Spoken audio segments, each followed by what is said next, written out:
Sorry about that, guys. Morning coffee took longer to grab than expected. Yo, guys. Why starting stream if you're not going to start it? The same reason that, you know, they allow you to sit down in a stadium before the game starts. It'd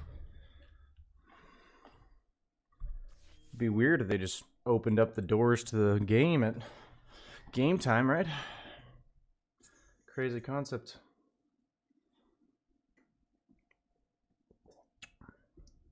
Brain cannabis. Any good things while I was gone? Let's see.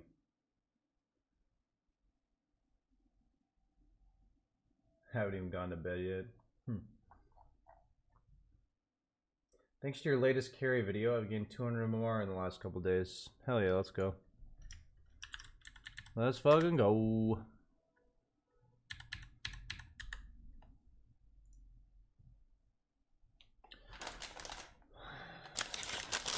What are these boosts?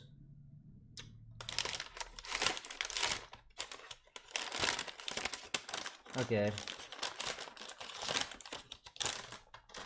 Did she give me a cheesecake? No, she gave me a lemon cake. Interesting.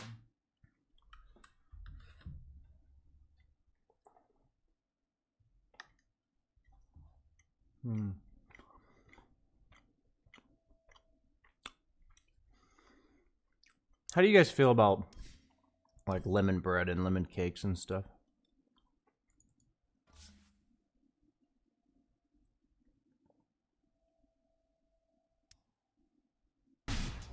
Right on, Maltese. Top tier? Yeah, definitely. Agreed. I'll be doing my replay analysis after I finish this cake. Should be. Not that I already ate like half of it, but should be like a minute or two. Delicious, but carbs and sugar, of course.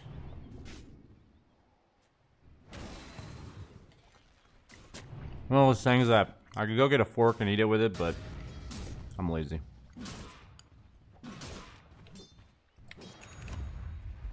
Who eats cake for breakfast? A free adult that gets to do whatever the fuck he wants. The Radiant's cannon, eager to know Dire's whereabouts. There is little hope for Radiant's middle tower.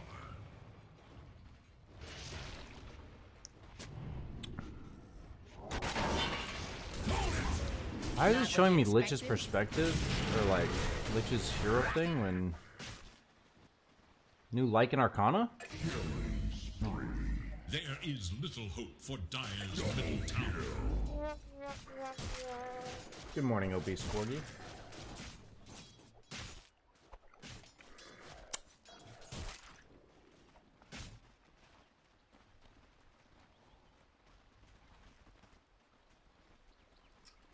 Lycan looks like Mr. Incredible. He does, actually. He looks like a thin, headless Mr. Incredible.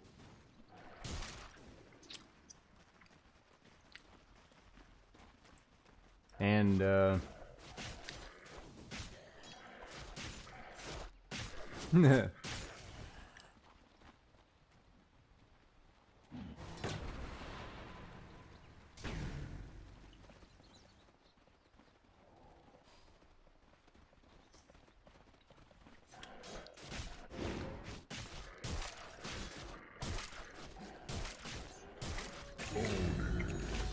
Illusion.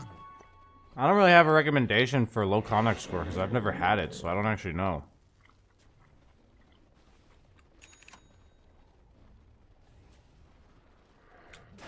Preparing for ability draft practice. Dude, I don't fucking know.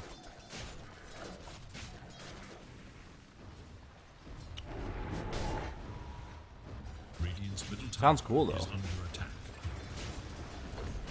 Dire's top tower is under attack. Yeah, you should ask Eternal Envy about what do you do when you have a bad Connex score.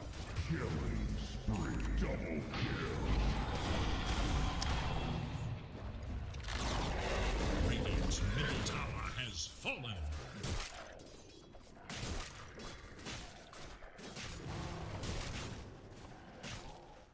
How do you prepare for a tournament? I mean, I wouldn't ask me. Every tournament I've ever played in, I just got last, so. It's my horn. The horn doesn't look that valuable to me. But maybe for drinking. I'm trying to change my gameplay by watching your recent support content. I think my impact has increased, but I've lost 200. Yeah, man, I actually talked about it last week with Alaska. I think if you're ever improving the way you do something, but you're changing the way you do something, it's what I call the J curve. You know, your MMO, or like your skill at whatever that is should do this. It happened to me. It's happening to Alaska right now. Not surprised if it's happening to you. It's pretty standard, I'd say. A little bit of a J curve, you know? What's your real name? Brian is my real name, sir.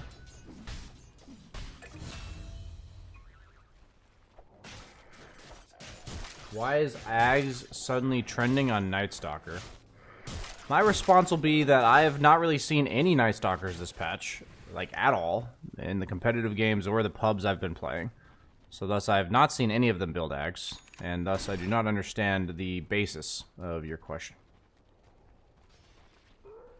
You look like a Brian. Thank you. I assume you mean that in the nicest way possible.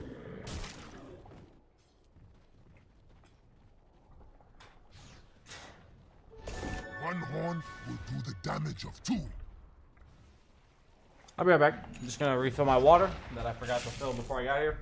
And then we shall start the replay now.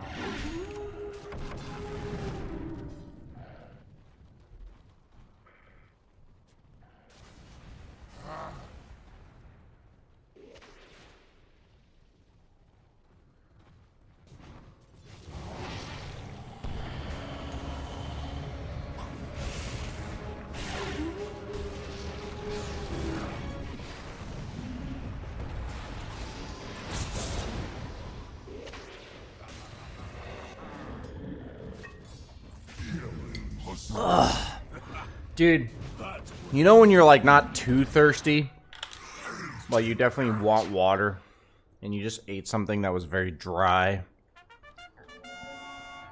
Ugh. That's what I just felt.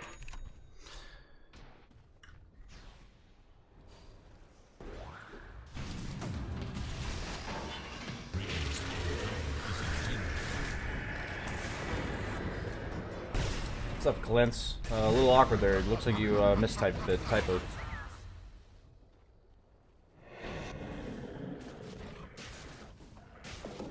Okay, let's pull up some replays.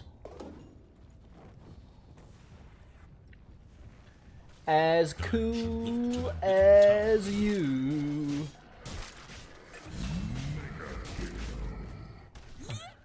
Only got a few replays to do today. People haven't really been submitting this month. The slots are full, but the submissions are not. It's not a good sign, though. Because generally that means I'm going to get like 20 submissions in a week. Which has happened before.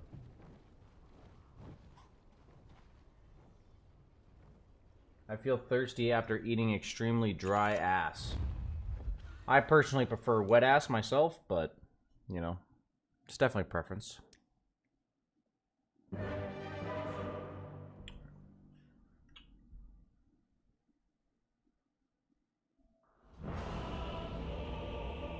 Now that you have a fixed schedule for replay analysis, are you doing more or less? Same amount. Like, I didn't open up more slots. I just wanted to be more organized.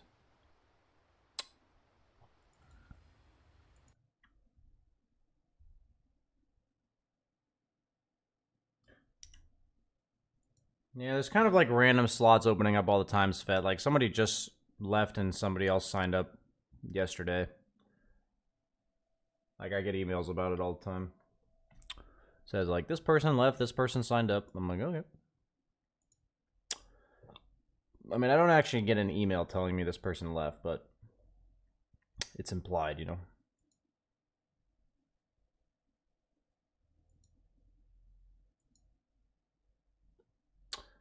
Wait, do I have two 4.1 carries in a row? I do. Wow. I was like, I definitely didn't update the replay or the MMR thing to reflect this game, but it's literally the exact same.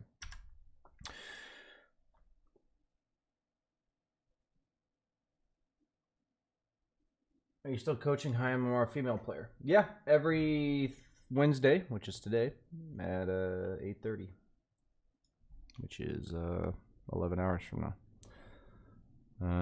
Need to go to the page. Do you sometimes analyze matches of pro players on stream? A new piece of content that I'll be doing is I'm trying to do it once a week, maybe once every 2 weeks. I have somebody that's going to be gathering replays for me of pros that are doing well on certain heroes. That is something I'm doing, but I've yet to have it. It just got started, so it is in the works. You know, in the works. Just realized, have I been talking to you guys through this chat? I guess so. 23 minutes. Wow. I waited that long to start my first replay. I only had like 3 replays today anyway, so I know it's kind of chill, but... Okay. Welcome back, everybody. Got ourselves a 4100 MMR Drow replay. Says, hi, BSJ. I felt like I laned pretty good and got a good farm, but I'd like to know if my team fight execution was all right and what I could have done to make the game better for my team, etc. Also, if my items were good, I felt like I didn't need Manta that bad, and BKB doesn't do anything against Chrono, so I just wanted to stay off map till spells were used and then try to use that to my advantage. I will say that I played with Yatoro Drow. This was like probably 2 or 3 weeks ago. We were against Void, and he bought like Dragonlance, Hurricane Pike, Silver Edge, Blink. So his entire plan was to just not get chronoed. Never bought a BKB. 30 seconds to battle. Down begin. The good old walk into your own jungle as a squishy ranged hero. Classic. Did get 3 bounty runes for it though, so it's not the worst, but definitely would fly. You want to? Did you fly yourself more regen instantly?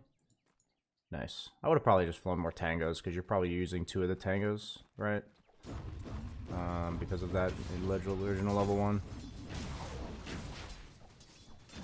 Good aggressive posturing there, makes the mag back off. You didn't have to, but you made it. Okay.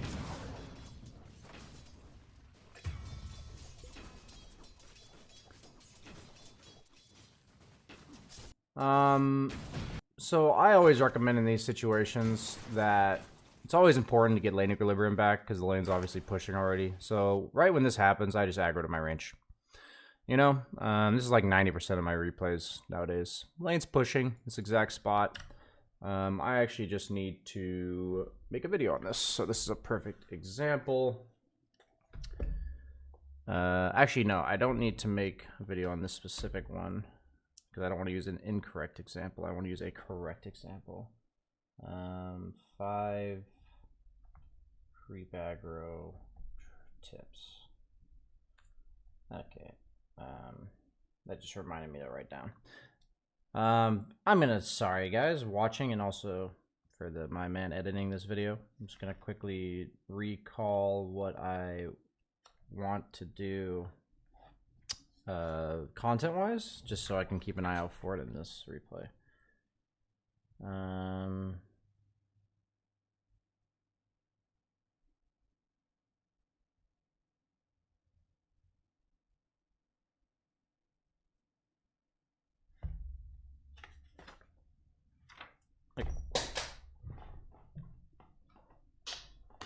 You got it.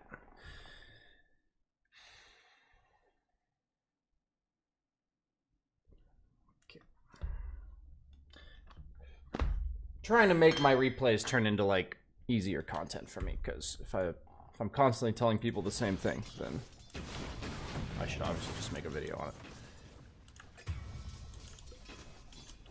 Yeah, so if you had like dragged earlier and then dragged to your range, the next time, like right here, it would have been a bunch of denies, right? Now the lane's constantly pushed forward, which makes this happen, which is not good. You know, that's not a big issue if the lane's further back. I'll try to go to my range. At this point, it's kind of too late, actually. Try to go to my range now, though. Okay, there we go.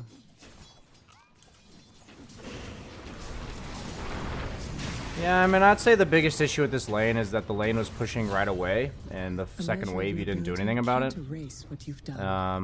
The thing is the lane would have just slightly pulled back. Everything would have just been slightly better.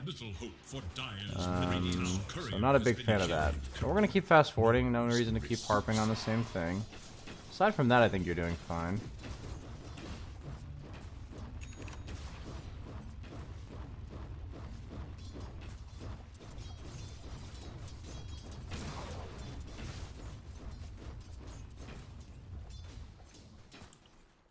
A lot of drows I'm seeing are going Falcon Blade. I feel like this is a lane where you could consider going Wraithman straight into Falcon Blade. I feel like you have a lot of space to right-click them, and doing that faster with more mana seems nice to me. The Treads option is the other way to go, which is what I usually lean towards. I'm more so talking about what I've seen a lot of other drows do recently. Just boils down to whether or not we have the mana to sustain this, and how long we intend to lane. From my perspective, the only real benefit of Treads in comparison is the fact that you can rotate between jungle and lane better. But if you're just strictly laning, my issue with what's going on in this lane, so obviously the opponent's making some nice combos. But if you really think about it, you never really have to go on them. I like to think of Undying Tombstone as like you can just never go on me. So I think a lot of people misunderstand Undying Tombstone. What I've started to realize is I don't like Tombstone on Undying if the lane is in front of our tower and the opponent is really scared. And if he uses Tombstone, it pushes the wave. Because then what happens is usually we'll kill the support or we'll kill the offlaner with the Tombstone. And then the lane's going to like sit in front of their tower for the other guy. You know, the other guy, since there's no Tombstone anymore, is just going to farm underneath his own tower.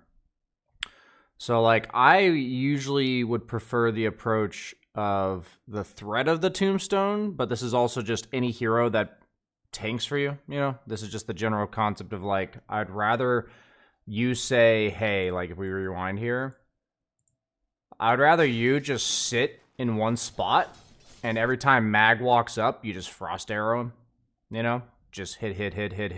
You know, you kill this creep obviously, but then you hit him here, you hit him here, you hit that guy, you hit that guy, you know, you just back off, get the creep, hit this guy. Like, my view of this situation is you just don't have to go. Because there's a lot of creeps. You're in like complete control of this area. And you can just keep pelting them with arrows. And by doing anything else, it's a risk. That's kind of like what I'm looking at. If you're just sitting here pelting them, they're not CSing, you're CSing, you're just winning the lane, right? You're literally just winning. So I don't like fighting, especially against dual melee off lane. So, like, the way I look at this for you is you are a trading hero. It's like, yes, Drow can kill people because she has frost arrows, but she doesn't kill them fast, right? She wears them down. And then you're against a kill combo. Like, Tiny and Mag, they're never going to win the trades. They're not going to harass you, right? They're going to either kill you full to 0 or do, like, 400 damage like they did last time. So, fighting them like that is exactly how you play into their lane. And I just don't like that. So I hope I did a decent job summarizing why I didn't like that. And it wasn't just because you died. It was just, yeah.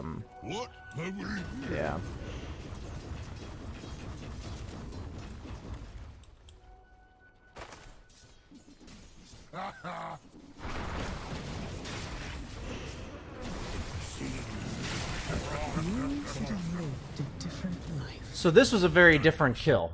This is them going on your Undying and then you hitting them. This is very different than the previous one. I want you to kind of see that. The previous one, you chased them. This time, they chased into you. That is actually Drow in a nutshell, by the way. I know you're platinum tier Drow, so when I say this to you, you're probably like, yeah, I know what you mean. Yeah, that's just Drow in a nutshell. Dire's bottom tower is under So yeah, Undying Drow, pretty terrifying safe lane. So even though we died once, we're still doing fine. Did I call that one? Radiant's middle tower is under attack. So we have two choices at this point. We can sit the lane back in front of our tower, or we can start pushing it. Dire's middle tower is Generally, as Drow, I lean towards pushing it. I don't like sitting in my lane, but you're just gankable. So you're gonna start pushing it. Looks like that's what you're doing. Super important that we deward the small camp here. Or sorry, large camp. Dire's middle tower. Nice kills. Okay, large camp's available. Never mind. Got ourselves a possessed mask. I honestly don't even think that should have worked out for you. I would have probably not even gone towards the hard camp there. As a Drow, I would only really feel safe going to the hard camp if the opponent's like all the way back here. It's like if I'm a melee hero and the offlaner's right here, I'll usually just walk away if they walk towards me. But as Drow, if they walk towards me, I'm usually getting caught. So I would say you were kind of fortunate to like not die there. There is little hope for Radiance. Radiance should look to their middle tower. Radiant's middle tower is under Yeah, as long as it's your Undying getting gone on, things are good. Just clearing space. If I had planned to stay in lane as long as you, I would have bought a wand. Dire's top tower is against attack. They're putting a lot of pressure on you, so I don't mind that you're kind of like sitting here waiting for information. Like they're just bringing a lot of heroes to your lane.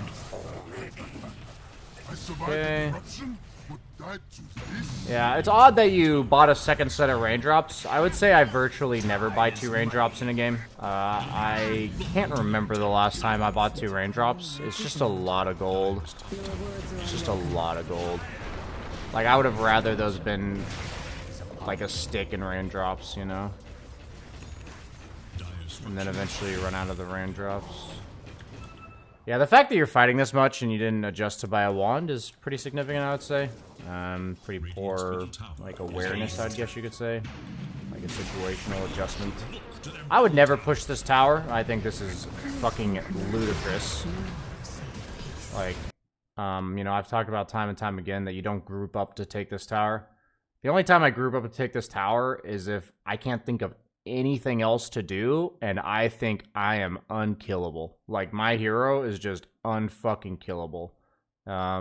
If your teammates are pinging you or whatever, you literally just say, hey guys, we're not taking this tower, and you TP mid. Like, that's the proper response. I'll be honest, this is like a way below 4K MMR mistake. I don't usually see this in my 4K replays. Usually 4K players are aware that you're not supposed to do this, but I'm not sure what, you know, got into you this game. It might have been your teammates and you got baited. Maybe you do this regularly. Not sure. This was definitely a huge throw. Yeah, don't do that, man. Don't do that. That's a yikes. Radiant's bottom tower is under attack. So the way that the map works, TLDR, is when it's reversed when you're on Dire, right? When you're Radiant, I would want you to think, if you're good at invading triangle with your hero, then this tower means something. Like, heroes that this tower means something for in the safe lane is like Morphling, for instance. It's like, if Morphling takes this tower super early and he's like unkillable, he can like walk into the opponent triangle at like 9 minutes and just take it. And that's like really powerful, because that's pretty much the only thing that these two camps, or these two camps are pretty much the only thing that this tower defends. You know, it's like the only thing that by killing this tower you access is these two camps. So I would just ask you, it's like, as Drow, do you ever intend to go into their triangle? And if the answer's no, then please, for the love of God, don't fucking push this tower. There's no reason to risk your life for something that doesn't matter to your hero. I know since you're a platinum tier Drow, you wouldn't dare go into the opponent triangle. That's just not a thing. The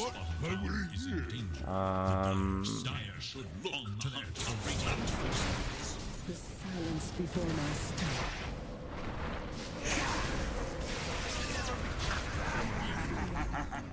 Radiant's middle tower is under attack. Let me see here, actually. So how did this start? How did they find you? Did you show on wave?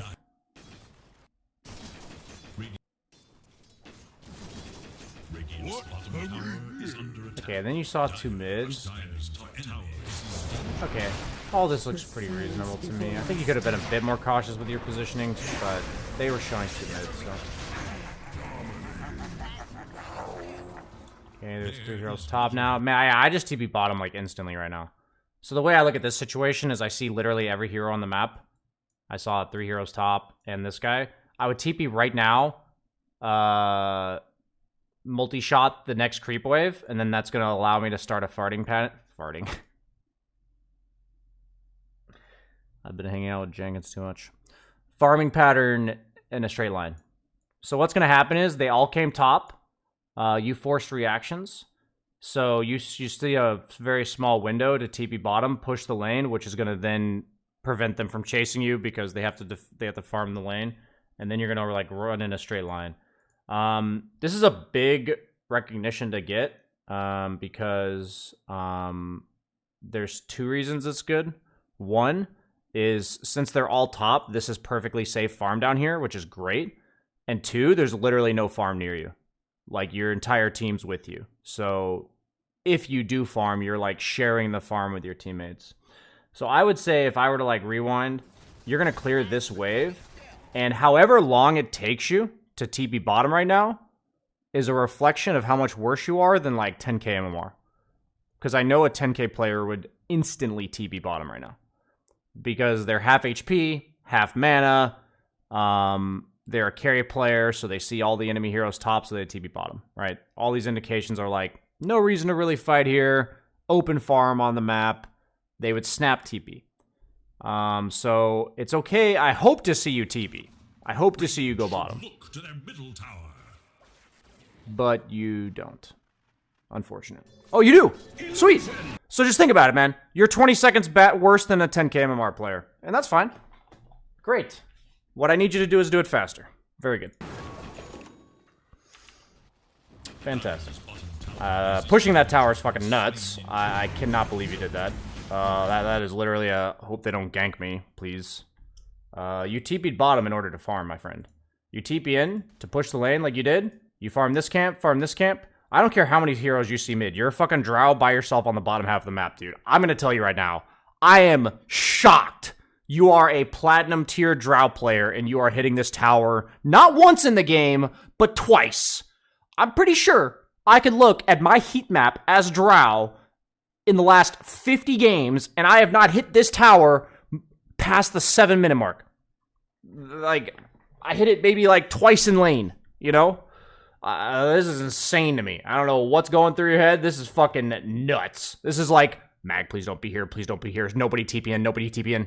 I don't care how many. You could, unless you see literally 5 heroes mid, in which case I would probably still multi-shot the wave and leave.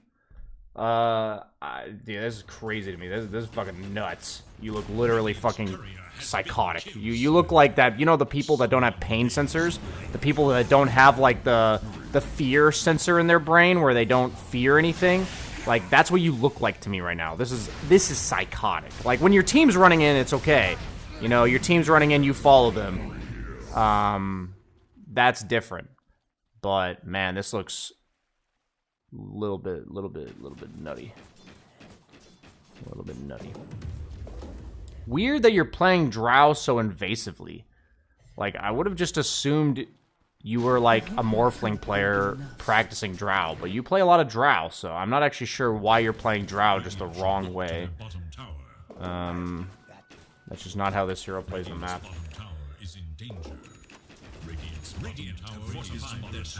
So you were you were 20 seconds late to TP bottom, and then the whole idea of why you TP bottom was really important for me to emphasize to you.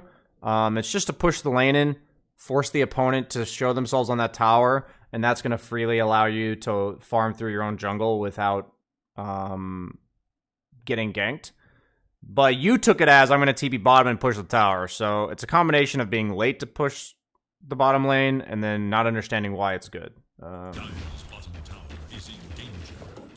I need a little bit of a readjustment on that. Okay, so they're all showing top. I would just go push mid here. I guess that worked out. I personally would have chosen mid there. I would have multi-shotted mid and then reassessed.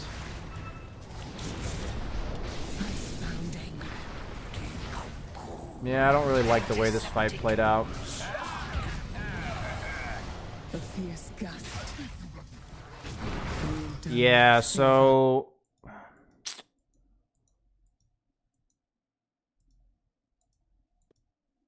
I just look at this map right now. You know, look at the people who are dead, who's alive, and where the creep waves are. And to me, it just screams you're supposed to multi-shot this, check the rune, and assess what to do from there.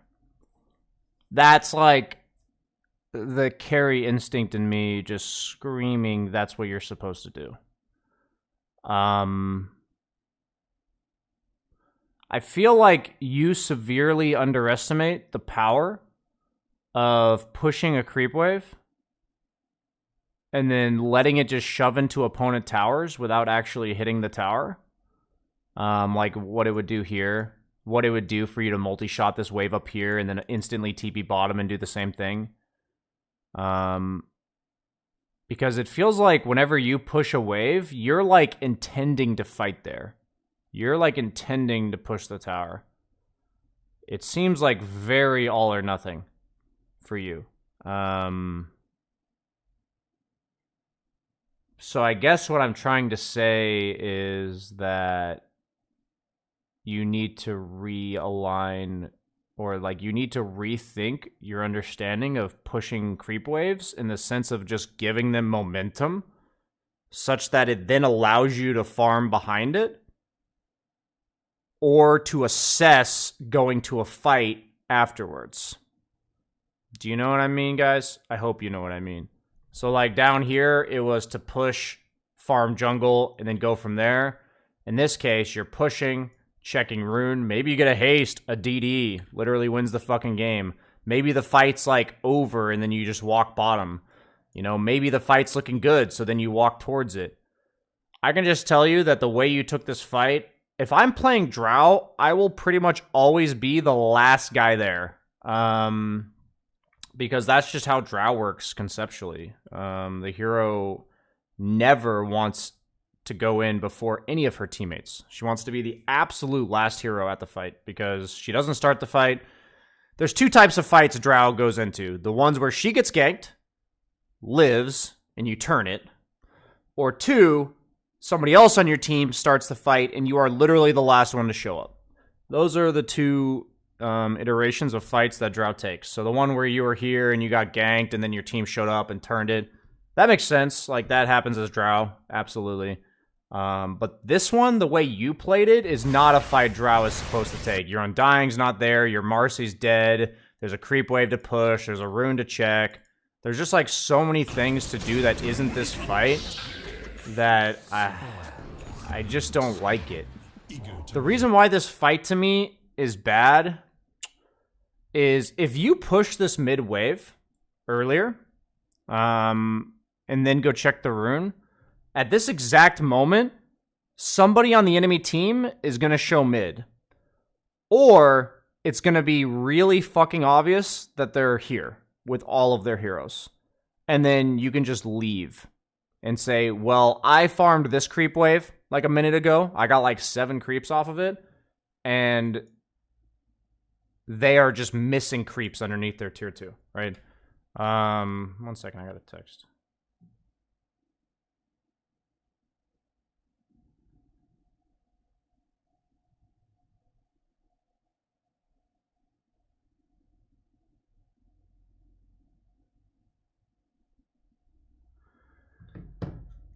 So yeah, these are the moments where not pushing this creep wave is what's backfiring, because you're supposed to have the information and know where they are right now.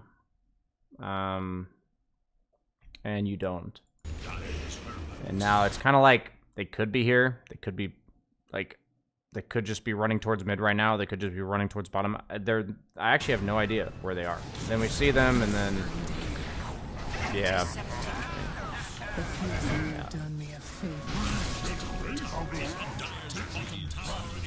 I would say based on watching you, this is your biggest issue. You don't seem to understand what towers you're supposed to hit. The general idea of pushing lanes for the sake of pushing them. You're very 100 to 0 on whether or not you're there with your team fighting or, like, you know, cleaning up the map. If you watch my stream, I mentioned the term cleaning up the map a lot. You don't clean up the map for your team. The cleaning up the map is where you, like, push this creep wave right before you go to the fight, and then after the fight, you'll have information. That's what I mean by cleaning up the map. It's just general lane maintenance that gives your team the informational advantage. If one carry does it significantly better than the other, the game is incredibly simple. Incredibly easy to win.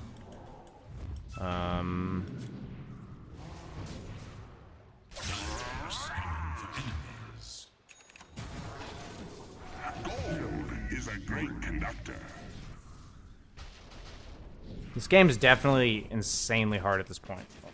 I think showing on creep waves alone is, like, pretty nuts to me.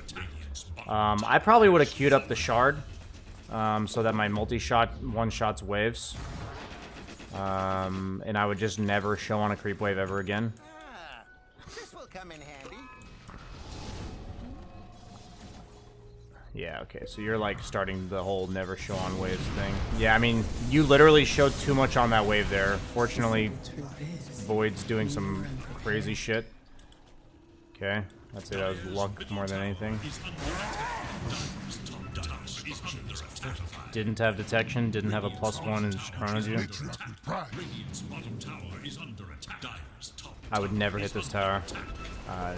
Okay, now that I see the tiny bottom, I'm okay to hit the tower. I probably would have prioritized Roche there. You have Undying, Tombstone plus ults. I didn't really care about that tier 2. I would be telling Undying to use his ult here. It gives damage amp on Roche. I would never TP into this fight. But it worked out. Okay. Interesting. I'm gonna rewind. I would never TP into this fight. Did we see somebody on the map that's not bottom? We didn't. Okay, then Void shows. Did you TP right after Void showed? Okay, if you TP'd because of this, that was a good TP. Yeah, if that was a reaction to seeing this, that was a really good TP. But I had the replay on fast forward, so I didn't process what I saw. The second I see Void, I'm happy to TP here. Yeah, that's a fine TP, but I don't know if that's your reasoning. I would have not have made this TP if I did not see Void.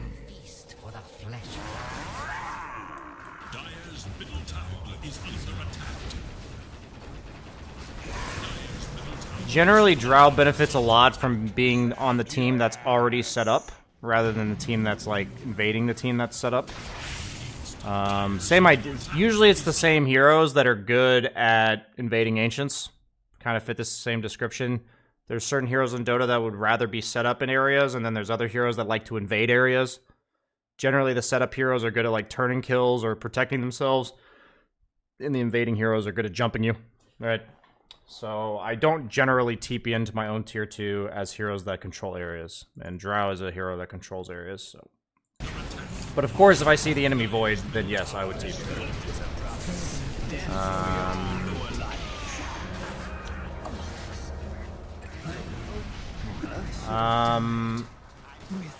Yeah, you're just against 2 displacement spells and a sniper. I just can't really imagine how you thought this would work. It's like we can rewind all we want, right? But, like, you're against 2 displacements, superior team fight, and a sniper. What is the plan?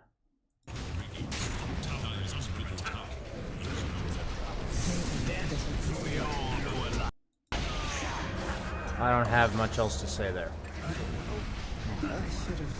That's just very poor understanding of your ability to go high ground. So I would say in general, if you don't feel comfortable showing on lanes, like earlier I mentioned I wouldn't be showing on lanes, you shouldn't really feel comfortable going high ground. Because that just generally means that information is really important. Who jumps who is really important. And going into the enemy high ground just gives the opponent all the informational advantage they could possibly ask for, right? I mean, I would say your chances of winning probably halved at that exact moment. 31 minutes. Wow, they actually didn't go down that much. Sadly, I did take a lot of time on your early games, so I do need to wrap this one up. But I will say that your general lane... We're going to watch this fight right here, just to see what happened. Your general lane maintenance is definitely your biggest issue. Let's see what happened here. So we're up 2 lanes of racks. We have Aegis again. This is probably like a repeat of last time.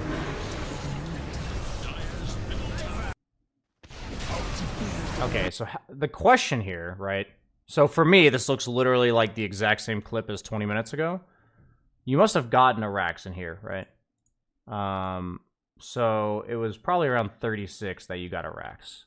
I'm going to guess that you just killed like 4 heroes outside of their base, and then you turn this into a Rax.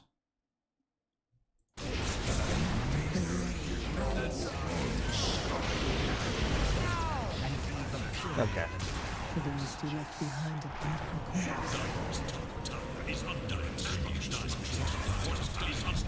Very cool. Okay.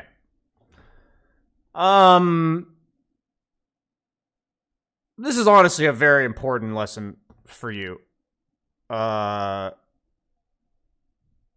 You just have to know when you're allowed to go high ground or not. I would say in this game, your condition for going high ground is them being dead. You can literally not go high ground into the opponent team with your lineup. It's pretty difficult to go into that opponent team in general, like even no matter what lineup you're playing. I think the only lineup that could push into that team would be summons, simply because you can push the tower without a hero getting tossed or skewered. But yeah, I mean, this is like the major lesson for the game, dude. Like, this is, if you look at it in hindsight, but also in your games, this is like super fucking obvious. Like, it's just not possible for you to go high ground if the opponent is alive. You could literally be ahead by 40k net worth and you'd probably still get skewered into their base and die. So I want you to really take note of what happened at 31, what happened at 51, and what happened here, and what led to you getting a Rax, and really learn from it. Because this is like, it's just super obvious if you think about it. So don't do this again in your games, and you'll win a lot more. This is literally just a high ground throw game. Predictably so. Okay. Next game.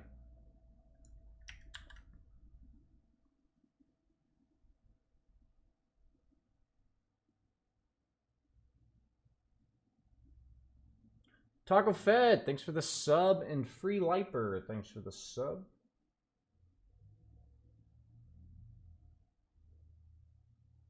I most likely would not go BKB that game. It's tough though.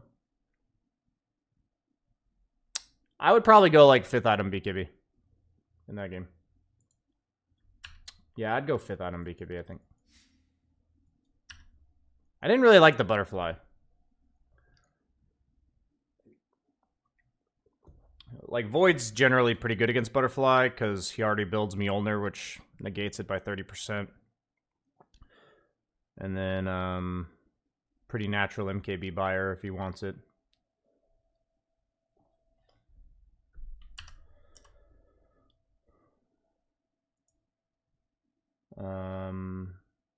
Like, I only go butterfly if it's like a timing push thing. Like, I'm ahead of the Void. He's got like Mask of Madness, Maelstrom, BKB. And if I go butter with Aegis, we can just end the game. It's like pretty much the only time I think I would go butterfly.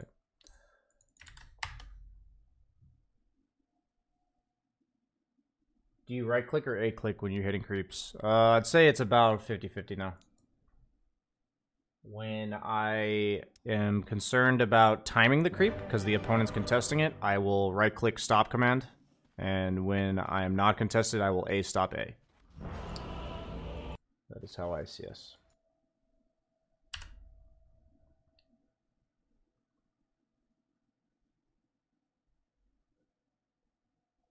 I don't know why people are theory crafting items in that game. They literally threw high ground. I'm trying to teach you guys how to learn from these games.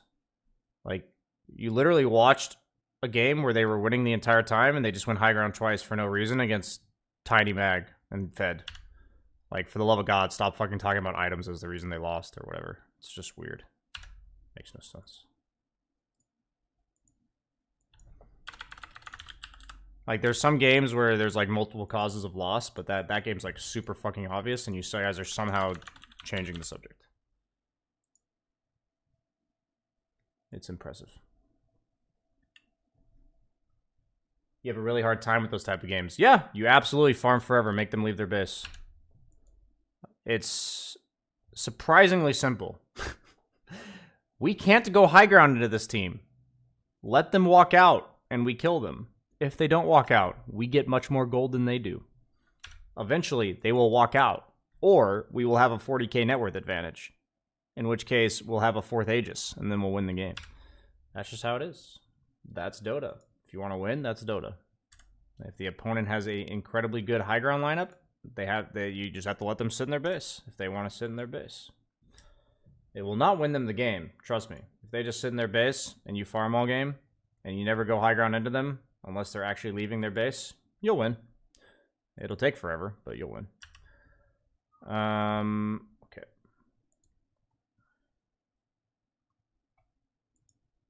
At the end of the day, I'm trying to help you guys win, right? So.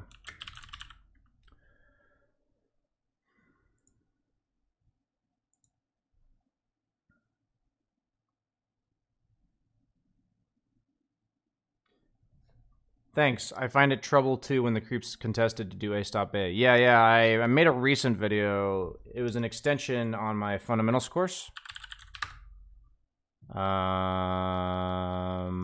BSJ fundamentals. I'll just share my screen.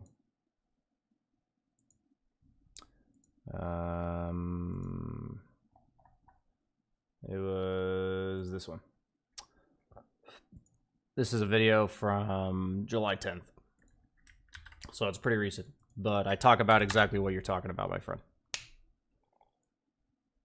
So, oops. I mean, no leak there.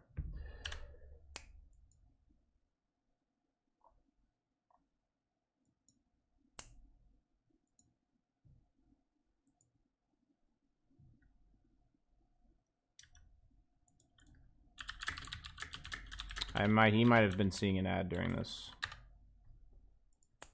So I will message him or telling him that link is for him. Okay. We'll do 101.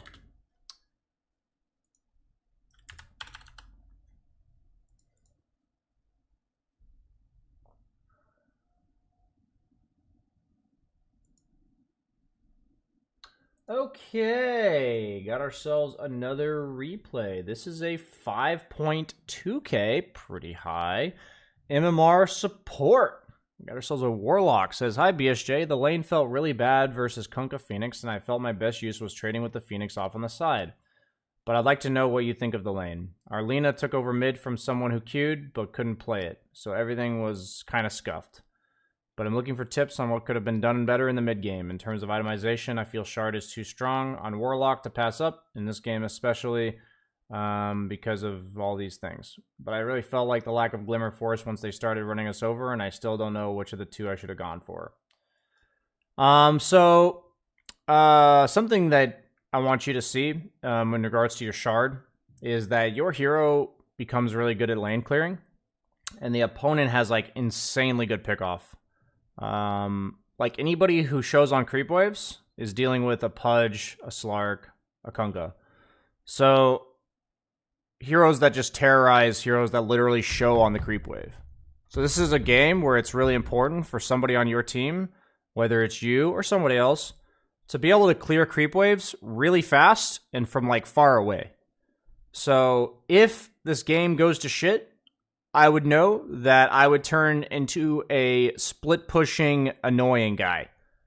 That's what I would turn into. If I have my ultimate, I would probably sit behind a core. If I don't have my ultimate, annoying split pushing guy. That's what I'd be doing.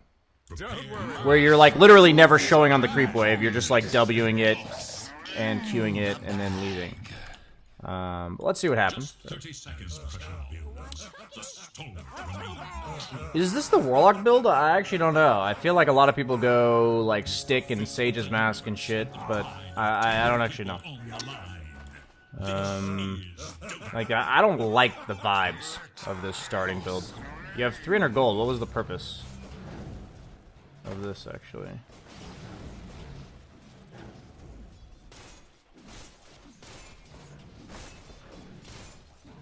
Not for you.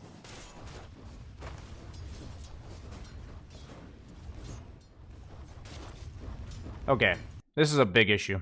This is a common issue for supports. So I want you to think about it this way. You have a carry that's not going to get dove. You are in a situation where the opponent has 5 creeps and you have 0. So you're staying near a carry that doesn't need your help. And in the near future, sorry, you have 1 creep left, but you're going to have 0. In the near future, they're going to have creeps and you're not, right? So what's going to happen is when that happens, you run out of creeps. Notice how you're stuck running away because these 2 creeps start hitting you. So what are you supposed to do here? You're supposed to recognize this situation as soon as possible. So I hate these fucking replay bugs. I hate it. Ever since fucking 7.32, this fucking garbage. So what happens here is, right here, Phoenix is going to drag. And what happens is, if you follow these 3 creeps with the Phoenix, you are then putting yourself in a situation where you're not near your carry, who no longer needs your help, and if the opponent ever turns to trade with you, you have 3 creeps, and they have 0. So what that means is you're going to win the trades. You're not going to be the one ever running away. You can use creeps as a shield. This is something you should be doing in the super early game as much as possible, because obviously the creeps are the same strength all throughout the game, while heroes are at their weakest point at level 1. So the fact that you like choose to see this and stay here is a huge sign that you don't really understand the importance of creep wave equilibrium, how many creeps each team has, and what that means for benefiting on trades. So that's a big deal that you stay here. It's a really big deal that you choose this guy. Like, if you had just walked with these creeps the second they got dragged, and just hit the Phoenix and forced him into his tower, oh, that'd be so fucking good. Oh, that'd be so fucking good! Solo XP for Lifestealer, winning the trade against Phoenix. It's a fucking Kunko with level 1 Tidebringer. They literally can't do shit. They probably both gonna walk at you, and you're literally just gonna walk to the left while your Lifestealer gets solo XP. And now, Phoenix gonna hold the wave outside a tower. You're sharing XP with Lifestealer underneath it. Oh, it's so fucking painful. Kunka getting free denies over here because he's gonna do this. Oh, it's just so fucking painful, man.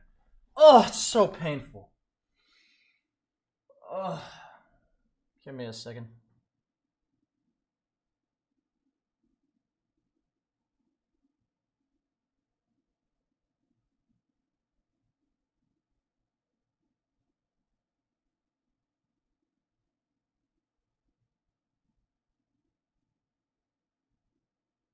Ugh.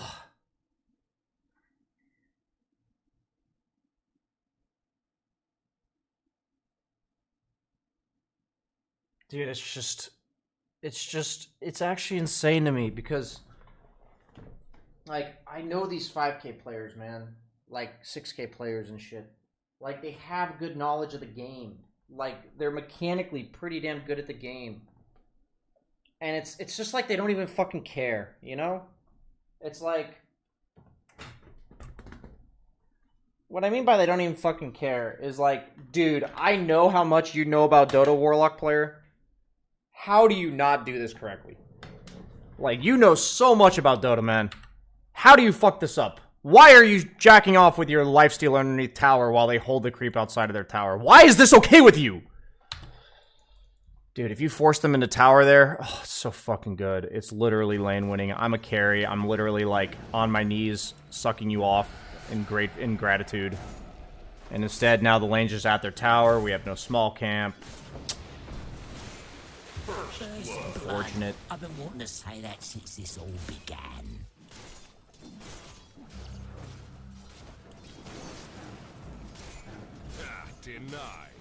Denied. Now the lane's pushing really hard back into us, which we actually don't want because we have a life stealer, which is a hero that like doesn't really clear the creeps.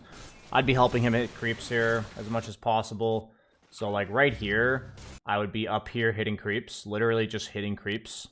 It's super important. I'd even consider like mangoing and using fatal bonds on the Kunkka.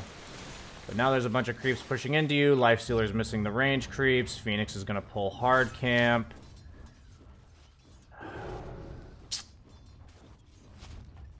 I'll tell you right now, man. The moment that I paused and showed you the creeps, you fucked that up so royally bad. At this point, the lane's lost. It's literally lost, okay? You've got Lifestealer against 2 Strength heroes, so it's all good in the sense that your carry is going to have a game. He's not, like, fucked or anything. But, like, man, that is just such a fucking lane-losing play. It is so bad. Like, scale of 1 to 10, like, you know, there's mistakes where you slightly miss a pull, and that's like a 2 out of 10. That was literally a fucking 10 out of 10. It ruined the lane equilibrium. It took XP from your Lifestealer. It gave this Kunkka solo XP. It set them up to push the lane in later and pull the hard camp. Like, you literally ruined the first 4 minutes of this lane with the one move. Oh, it's just so bad. Oh, it's painful.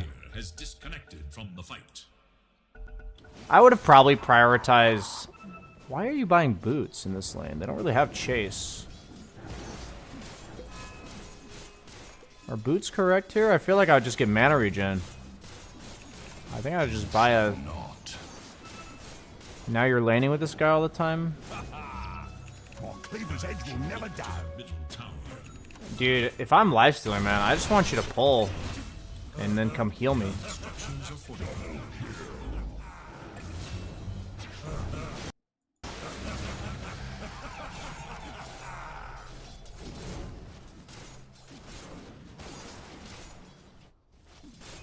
Why are you in lane so much? Just go pull. Why have you not pulled? You've had like 3 minutes to pull. Please, for the love of God, just pull. Now it's too late because the lane's like already shoved into your tower.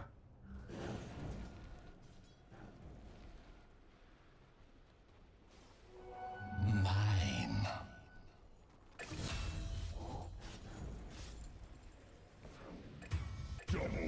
That's a bit of all right. There is little hope for Dire's middle tower. Radiant's top tower.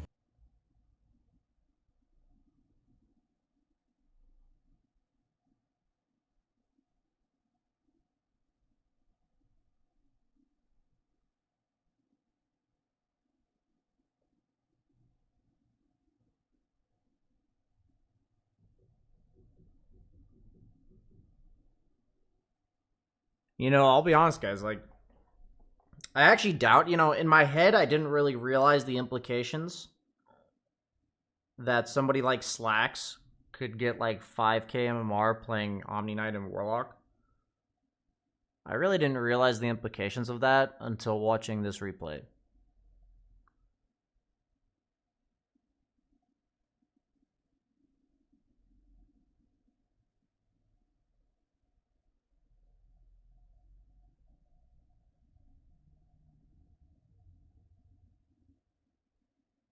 Okay.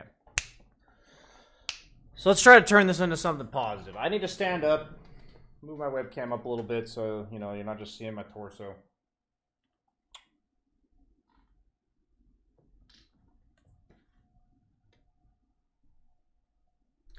Okay. So, gotta give a little content here and there. So, sorry I flamed you. And I would say sorry to Slacks, but I definitely meant what I said about Slacks. Your concept of like how to play the lane is literally non-existent. So I'm going to literally act like you know nothing, okay? Let's consider the fact that you got to 5.2k somewhat of a miracle, but also a tribute to the rest of your gameplay. Your team fighting or warding or some shit must be really good because your laning is atrocious. So what I need to do is to recenter your focus. Early waves, it's really important to focus on how many creeps each team has and using that creep count to your advantage or disadvantage in any case, like avoiding disadvantage situations and thinking about every action that happens in the lane and how it affects lane equilibrium, okay?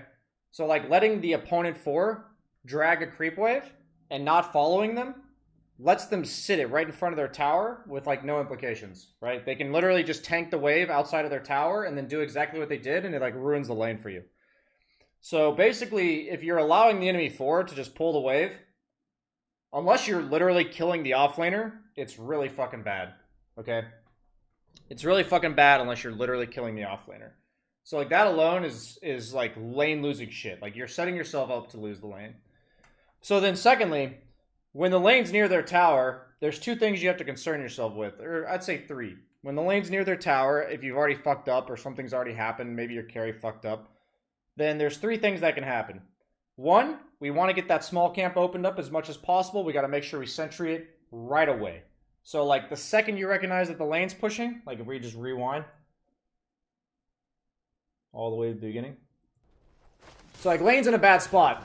I need that small camp sentried right now, okay? Because that small camp needs to show up at 2 minutes. Like this exact moment, all I fucking care about is that that small camp spawns. So how long does it take you to sentry this small camp? We should have realized it at 140. How long does it take?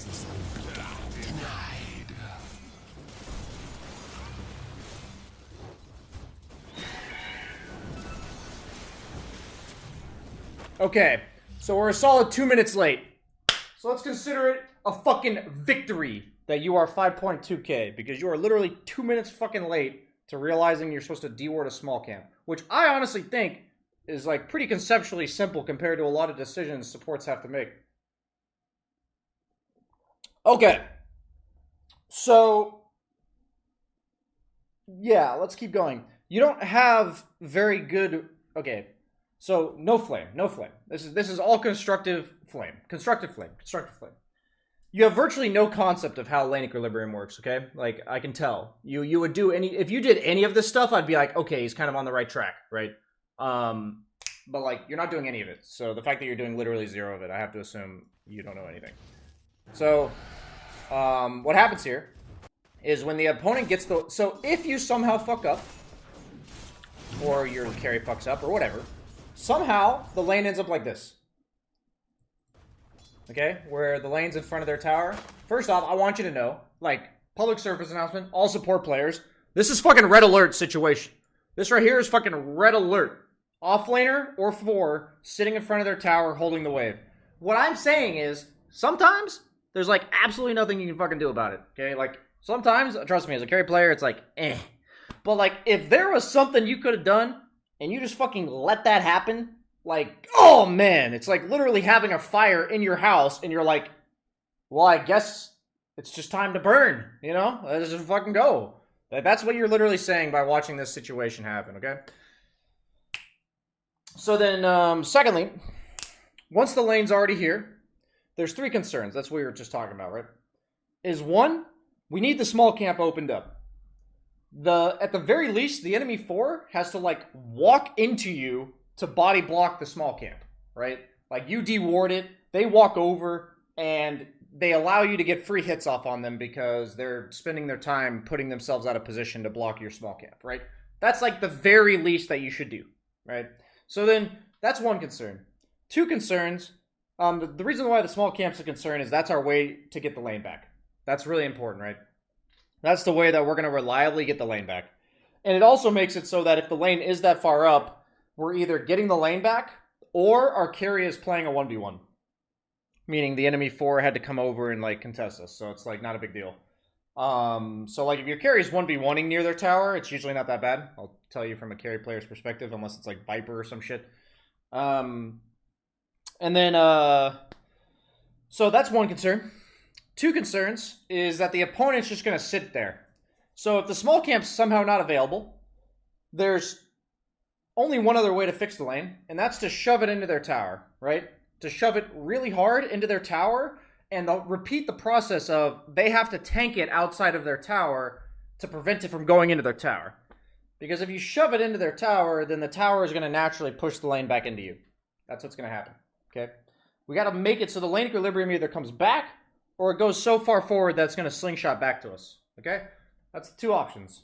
That's two concerns. So that's the two things we should look to go towards to fix the lane. The third concern is that if the lane is near their tower, there's a common occurrence where this happens, right? Well, I'll show you what happens. Where their creep wave, the one that spawned at 130, right? And yours that spawned at 130, theirs gets here first. Like, that's how it works, right? Because it's near their tower. So theirs gets here first. That's a very common occurrence. Like, this wave getting here before you... I mean, it literally happens every game if the lane's out here. So their lane's going to get here first, which that means a lot of times they're going to, like, double up on range creeps. So I see this happening, and I know that the lane's going to get shoved into us really fucking hard. Like, the second I see them have two range creeps here, I know that the lane momentum is going to snowball towards us really fucking hard. Like, 30 seconds from now, a minute from now, it's going to be like 6 creeps underneath our tower. That's like incredibly predictable. Like, it's not like some fucking 5-head guru science shit. Like, this is literally going to be under your tower in a minute with 6 creeps. That's going to happen every single time you see this. Unless, like, they have Enigma or your carry nukes the wave or some shit, you know? But especially since you have a lifestealer who, like, can't really clear a bunch of creeps. So if your lifestealer wasn't a noob, he'd be hitting these creeps right now. You know, he would actually be hitting the melee creeps, the enemy melee creeps. You know, he'd be lowering their HP to prevent the lane from, like, shoving really hard into him. But just like you're a fucking noob when it comes to lane equilibrium, so is he. So he's 5k as well. That's why you all belong here. Hit the fucking enemy creeps, lifestealer! Hit them! Fucking 5ks, man. Holy fucking shit. Collective failures. Okay. So then, what's going to happen is, if the lane pushes back into us like this, there's only one other concern we have at this point, right? And that's that they're going to pull the hard camp. So what you're supposed to do here is, at the timing where they're going to pull the hard camp, right? Which is going to be with this 215 wave, like the one that's going to get to about right here at 215, or at 245. That's their timing. Like, you should know generally in your head when they're going to pull. Like, it's not like you're guessing when they're going to pull. They can literally only pull at specific intervals because the creeps are there. You should be over here aggroing this creep camp this way ahead of time so they literally can't pull. If you see good support players in pro matches or like in streams and stuff, they'll do this. So they'll drag this camp over here at the exact time Phoenix would have wanted to pull it. So this is a situation where I say that's the option because you're not strong, you know? You're half HP, no mana. Like, you don't actually want to fight them. You just want to prevent this guy from pulling. Right? So what's going to happen is you're not going to do any of that. It's 245, predictably so. We know exactly what this Phoenix is going to fucking do. It's, like, literally going to happen every single fucking time. If he's not doing it, he's a fucking noob. That's just how it is. And we just sit over here letting him pull. Right? So, a lot of viewers, maybe you, think I'm being pretty harsh. Like, I think for you to be 5.2k and for me to watch the first 3 minutes of this game and have it look like this is insulting to anybody who is below 5k MMR. If you are below 5k MMR as a support and you are watching this, you should be fucking insulted. This is the literal worst 3 minutes I've ever seen a 5k play. This is insane.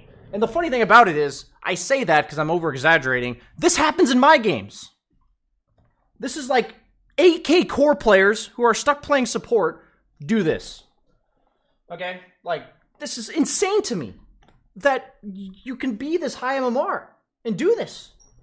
Like, I'm flaming a 5k, dude. Like, honestly. I have 8k MMR players that do this. Like, this is just complete negligence for anything fundamental about a lane. We have failed the pull camps, both of them. We have failed the lane equilibrium, me and the lifestealer. And, oh my god.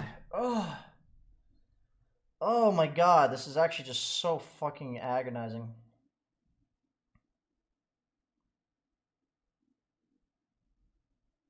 But man, okay. We're gonna get out of this lane. I don't need to watch it anymore. We're gonna fast forward to like 12 minutes. Okay. Okay, we're down by 4K. Dude, like...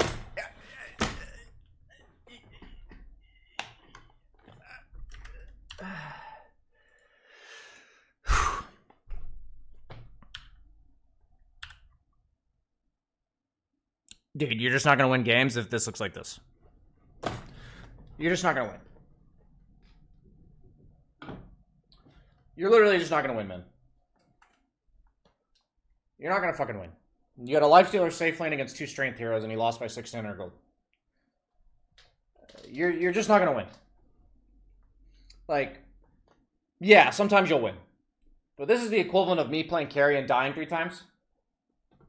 And at that point, I just hope my team carries me. Like, that's literally what I'm doing. I'm like, I hope my other lane's won. That's like what you're doing as a 5. I didn't realize I didn't fix my webcam, so you guys were probably seeing like my ceiling earlier. So I would say that 5 has a lot of impact in the late game, more so than it used to have. So it's not like it's not like the meme of the old where the 5 has no items and all they did was lane and all that kind of stuff. But at the end of the day, it's definitely a bit of like, as the game goes later and later, 5s on average have less impact. It's not like, the thing about it is the impact is a lot more even now than it used to be. You know, it used to just be like, if you're not a core, you literally are just like, hands up, carry me team, I hope it's for the best. I'll place a ward. But now, you can still have a lot of impact in the late game, but it's still never as much as you'll have in the early game. It's just never as much, you know? Like, when I lane with people like Dubu, you know? Like, my win rate with him in lane, meaning, like, percentage of the time that we win the lane is, like, probably 90%. Because that guy is just, like, a fucking laning god, you know? All the shit that I just flamed you out of wazoo for, he just does it perfectly, and he does it better than I could describe to you. Right? It's like, that's your main impact on the game. Like, yes, all this other shit will matter for sure. But, man, dude, if you have a strength hero against 2 strength... If you have lifestealer against 2 strength heroes off lane with, like, no stuns, and you lost by 1600 as a warlock who's like a pretty strong laner, dude, you fucked up, man. Holy shit, did you fuck up? And we're not gonna like get distracted. That first 3 minutes was an embarrassment. You should be embarrassed. Okay, an absolute embarrassment. That first 3 minutes. And you should literally aim to never do that again. That first 3 minutes is so bad, it's possible to literally never do it again. So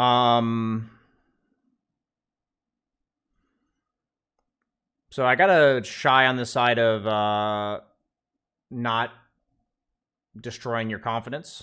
I want you to know that if you are 5.2k laning like that, you actually have insanely high upward potential.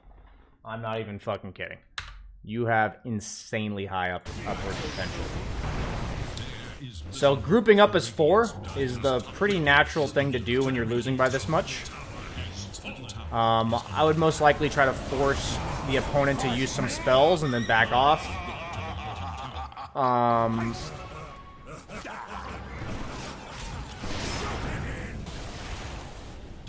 So yeah, your lifestealer's farming. This is actually fine. Yeah, lifestealer's farming during all this. You guys are minimally committing. This is fine with me.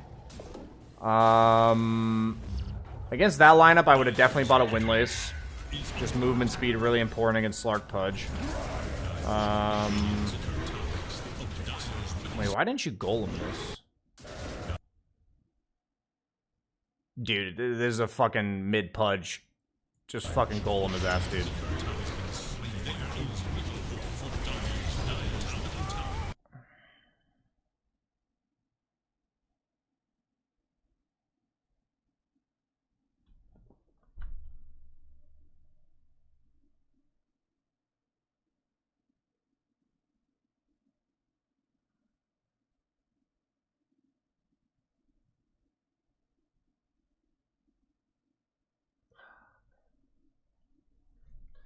This is like, dude, this is literally a highlight reel of like my 5. Like, dude, oh man. I hope you're never in Mason's game, man. You'll never feel the same. Like, if you perform like this, you will literally be scarred for life if you're in Mason's game and you perform like this.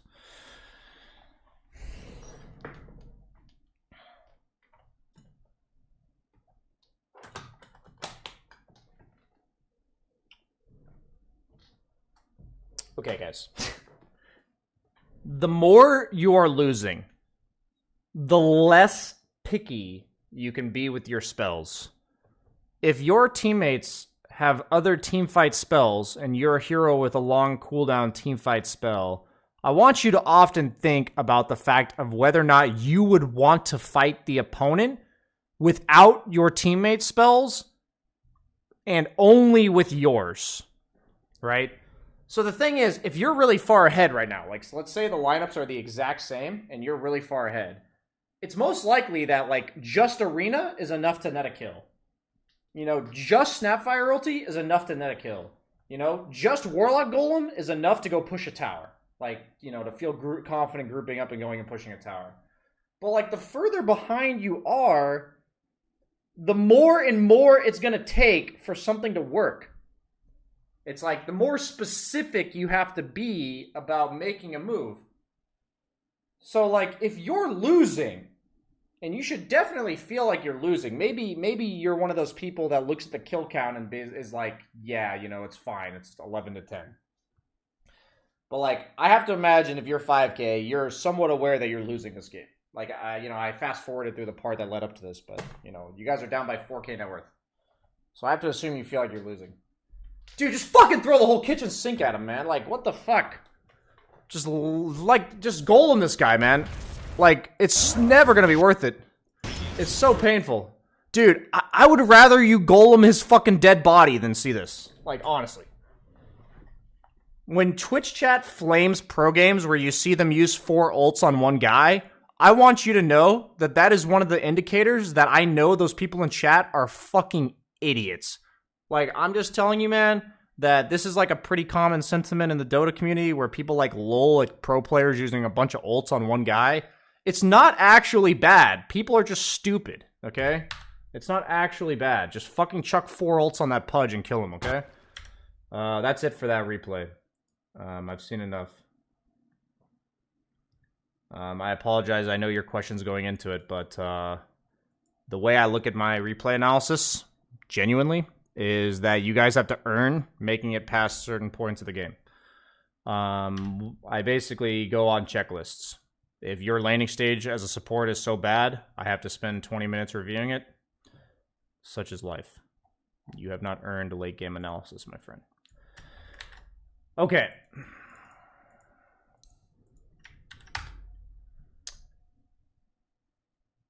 Got 1 replay submitted today.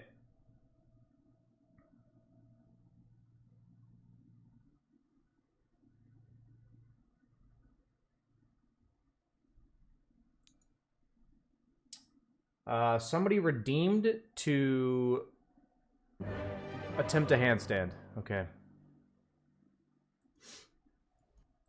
We have things that we must do, chat.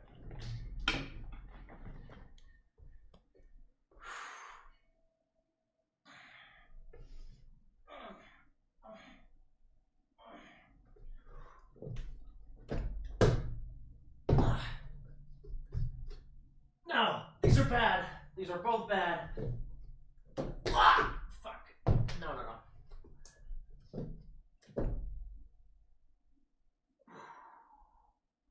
Okay, that one was clean. That was a good one. That last one was clean. That last one was super clean.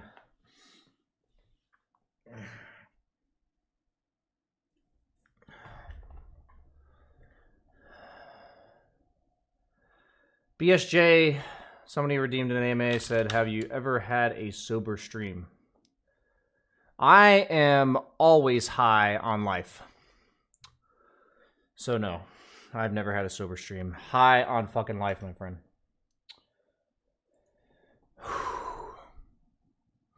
Fucking blazing that life right there. Snorting some life, you know what I'm saying?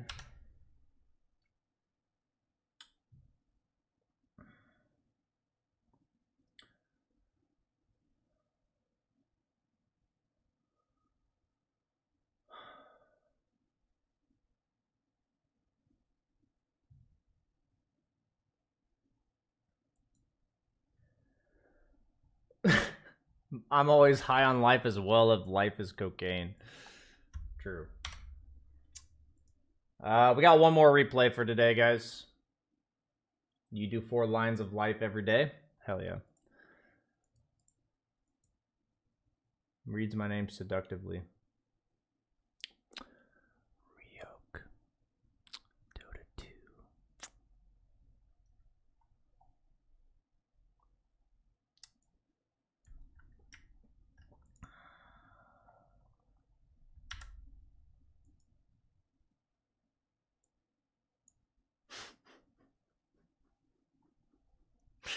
You guys are feeling frisky today.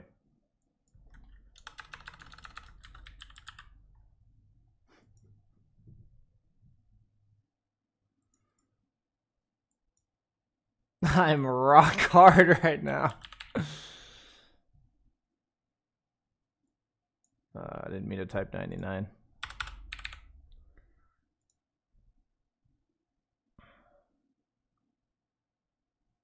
This Tusk has the exact nickname as you? I mean, that's just so crazy. I can't imagine there's more than one person in the world named Sammy. That's crazy.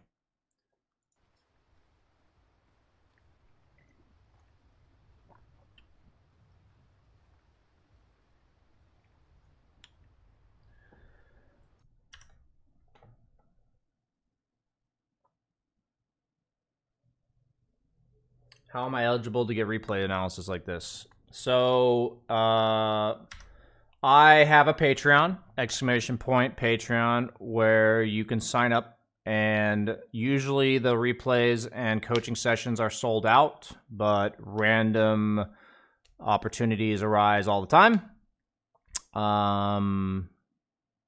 Meaning people cancel their replays, so you can sign up and take their spot. I'd say 10 to 15 slots open up per month out of the stuff. So you just kind of keep an eye out for when they open up. We're kind of just on a, limited subscription basis. So, but if you like to watch these and you want all of them easily organized for you, you can also just join the Patreon for the $5 tier, or be a Twitch subscriber and join the Discord. All of which do your thing. Yeah, I mean, I can just show you because I'm here. I got time. No rush. I always feel like I'm shilling though. If you are a Twitch subscriber or a Patreon member, you can just see this. You go to the Discord, the BananaSlamJammers, and you go to the exclusive YouTube channel, and all of the replays and coaching are uploaded here. And if you guys are really dedicated and really broke, then you can also just copy these links from a screenshot that you can take right now and go watch them.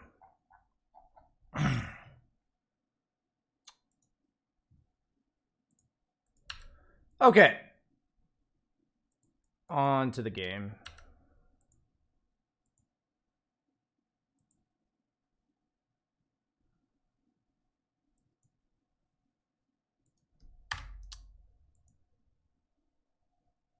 Did he do the handstand? Yeah, I did. It was a pretty good one. We did, I usually do handstand attempts until I have at least one decently respectable one. The first 3 were not so good. But the 4th one,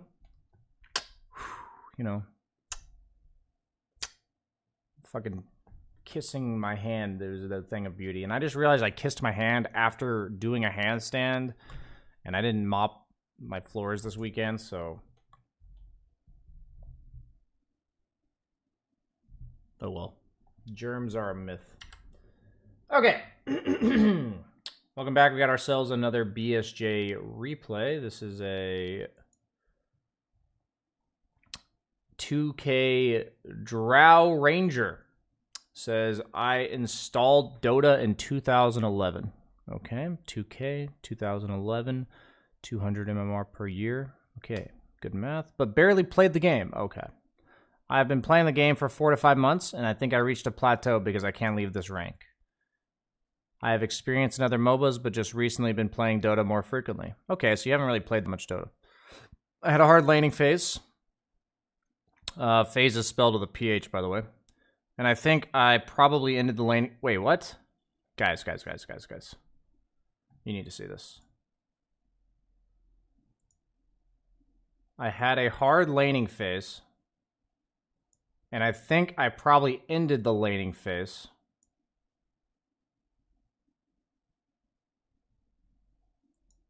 The fuck? Too late, and I tried to recover. I want to check for your opinion on how I can improve rotations in my map awareness. I don't know if I should catch... I don't know if I should have pushed enemy tower earlier. Wait, sorry. I don't know if I should have pushed tower earlier, but I was afraid because I have no escape mechanism and they can catch me pretty easy with these heroes. Yeah, I mean, Drow doesn't hit towers, guys. Not a tower pusher. In the mid game, I felt because they were pub training, if I could farm my items faster, it'd have benefit the team. Yeah, it's generally correct. Also, I want to know if I build my hero correctly. I try to build my hero so I can have HP if they jump me, so I don't die instantly. Generally, I don't pick Drow against Tusk, by the way. I think that's a really bad matchup. It's a hard hero to play. It's hard to play positioning heroes against Drow or against Tusk, just because he catches you from so far away. But if you're gonna pick ranged heroes against Tusk, which is okay sometimes, you definitely buy Hurricane Pike. I don't think I should have bought BKB, so I approached the game with this mindset. You're against PA, Tusk, Ember. Yeah, this is a Hurricane Pike, Manta, Silver Edge, Lincoln's game. That's probably what I would go. Hurricane Pike, Manta, Silver Edge, Lincoln's. Just want to know the main points I should improve upon. Sure, man. Let's check it out.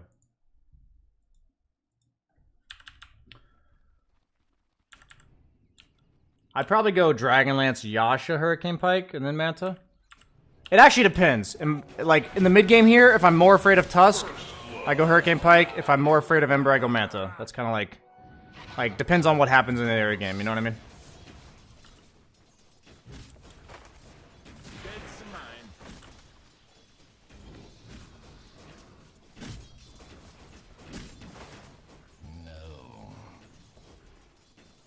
Okay, you're doing a good job with dragging to your range and stuff. Even leveled silence. Okay.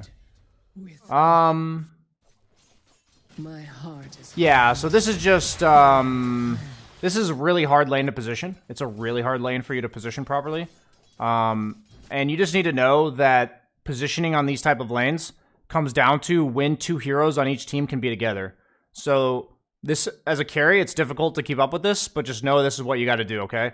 So what's happening here is Warlock is currently leaving, and then Dazzle's walking towards you. See this? So if you don't recognize this in the moment, in a lane that's positioning based, you're just going to die. It's literally what's going to happen. So like right now, you had to back off. This is where you're either backing off and just not getting this CS, or you've already creep aggroed this creep and then CSing it from like back here. But to stay and CS this creep, you're going to die, 100%. My heart is hardened. So you end up buying out for Wraithband. With my family. I would definitely lean towards boots in this lane, but I understand that you bought out. But yeah, I would say in general, you have to understand how much of a positioning-based hero you're playing and how much the opponent punishes positioning. So like Drow, 10 out of 10 positioning hero. Like if Drow positions perfectly, she fucking kills everybody. And never dies. If she steps out of position for like literally 1 second, she just dies. That's Drow. That's literally Drow in a nutshell, okay? So, and then you're also against a lane, Tusk, Dazzle, which if they cast Poison Touch on you, and they cast Snowball on you, and they catch you, it's like, you're dead. So, what I'm saying is that on this lane, your positional awareness has to be like a 10 out of 10. Like, it just literally has to be a 10 out of 10. I also wouldn't pick Drow if my support is a backlined ranged hero. I'm just not going to do it. So yeah, just little comments here and there.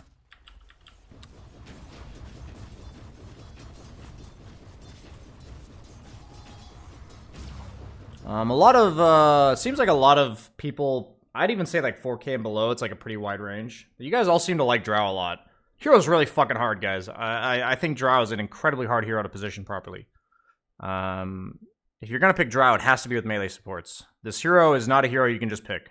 I really want to emphasize that. You need like Ogre, Undying, Clockwork, you know, something like this. Any melee support that's gonna like run in and tank for you.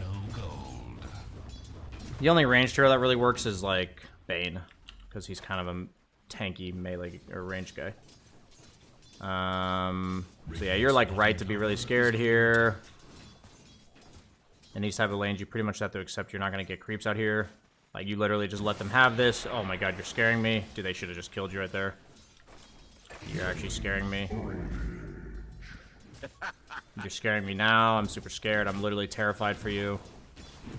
I'm actually terrified. I'm still terrified. I mean, that creep was fine.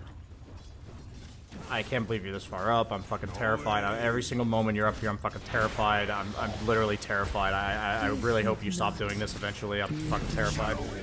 Oh, man, I'm terrified. Oh, man. You know, I mentioned in that last one, that was tough. You know, the previous one. You were literally out of position for like a second and a half in that previous example. You were out of position for literally 20 seconds in a row right there. That was I was literally just clenching my butthole waiting for them to kill you for about the last 20 seconds. So, you know, the previous one, I forgive you. Really tough. I might have even died there. This one right here. But that was really bad. I know you're new to Dota. Like you said, you've only been playing for 4 to 5 months. So what I need you to do in your games, if you're going to play heroes like Drow, is be aware of how positioning based they are. And it's okay if you're wrong. You know, your idea of positioning obviously is not going to be as developed as mine. It's just how it is. It's fine. You just need to pay close attention and hopefully grow over time, because this positioning is way off. You know, way off. Yeah.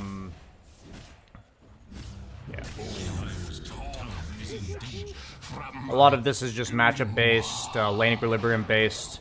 Just know that the further down the lane you are, the more careful on average you'll have to be. You know, some heroes will still be able to be aggressive when the lane's this far out. But if you're like a ranged, squishy guy, usually safety and just progressively more dangerous. So like I was worried for you here. You got caught out of position slightly right here. And then you were like not even concerned here. You know what I'm saying? So like that's why for me it's very obvious that you were out of position.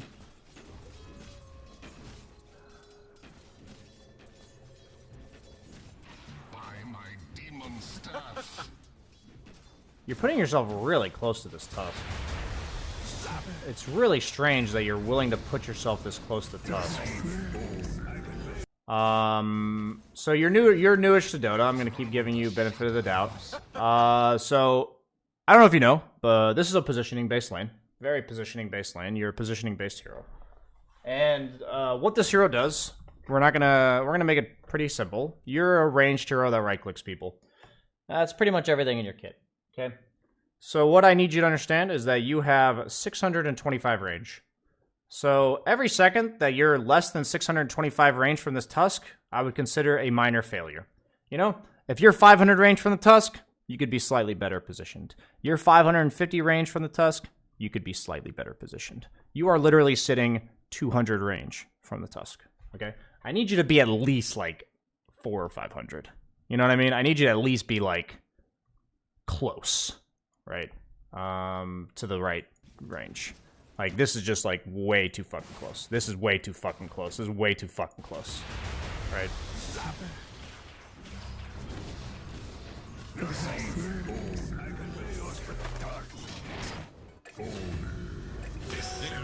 Okay, the classic die 3 times as Drow jungle strat. I've seen it many times. Drow, very hard positioning hero. This is actually a very common occurrence. We got a fucking sick... neutral item. Dead again, yep.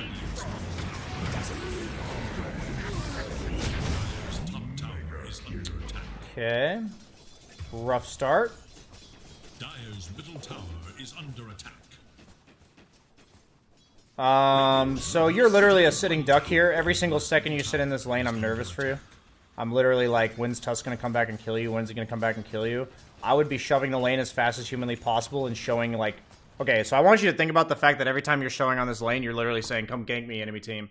So we have to be very grateful that you're in 2k MMR and somehow Tusk is, like, low HP and he's not coming back to kill you. Like, this guy hasn't actually reset his mana. Like, what was this guy doing? Jungling a camp? Like, what's actually happening here? There is Yeah, I mean, you just have to be grateful that this guy's 2k MMR, right? If this guy was good, he would have known, like, how high pressure he is for you. He would have a bunch of items here. You know, he'd have, like, a wand completed and, whatever, just giving him some mid-game presence. And he would have gone back to base, replenished his HP, and just killed you.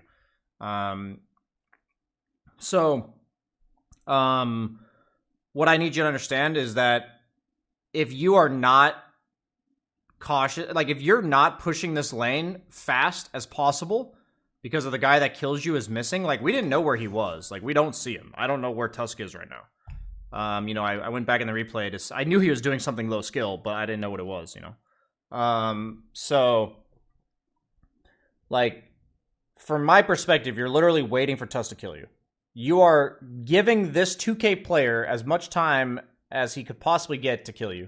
What's supposed to happen is here, you should be so fucking scared as shit. Right? You should be literally scared shitless. You should literally TP top and realize that the second you walk into creep vision, if the Tusk was good, he would instantly TP here. Or instantly run towards you. Because just like you should be scared of him, he should be somewhat aware that he just kills you. Because he's literally done it to you 4 times already. It's not like he hasn't killed you yet and he just hit his power spike. He can kill you anytime he wants. So if you're against a hero that can kill you anytime he wants, then the second you show on the creep wave, you are literally a hot girl at the bar, okay? And he is the guy that is not afraid to have someone say no to him, okay? That is what is happening. He is going to keep trying. No matter how many times you say, no, I'm not interested. He's going to keep coming back. He's going to offer you free drinks, okay? That's what's going to keep happening. And every time you show on the wave is you being at the bar, okay? So you need to get the fuck out of here. You need to get your free drink and you need to leave, okay? Like this right here, every single second that isn't doing something to clear the wave as fast as humanly possible, you are making me clench my butthole, my friend. I have been clenching my butthole for like half of this fucking replay. Because you are a position-based hero, and I know you're new to the game, so I'm trying to be easy on you. But I'm literally saying, please don't kill me, please don't kill me. Like, if I'm you, I'm like, please don't kill me, please don't kill me, please don't kill me. To the Tusk, right? Like, please don't kill me, please don't kill me, please don't kill me, please don't kill me, please don't kill me, please don't kill me, please don't kill me, please don't kill me. Please, where's Tusk? I don't know where he is. Please don't kill me, please don't kill me, please don't kill me, please don't kill me, please, Tusk, where is he? I don't know where he is. Please, Tusk, don't kill me. I don't know where he is. I literally haven't seen this fucking Tusk for like a minute and a half. Where is he? I'm literally fucking clenching my butthole. Where is he? Like, please don't kill me, Tusk. I really don't know where you are, Tusk, but I really don't want you to kill me, Tusk. This is my inner monologue for literally the last minute and a half. I don't know where you are, Tusk, but please don't fucking kill me. What I meant to say was... You gave this guy literally 2 minutes of jungling down to no HP, walking all the way back to base, and then TPing top. And he saw you for literally 2 minutes, man. Like, this guy literally saw you for 2 minutes. Like, dude, I'm telling you guys. Okay, like, I know you're 2K. I know you're new to the game. So it's like, I understand, you know, I understand.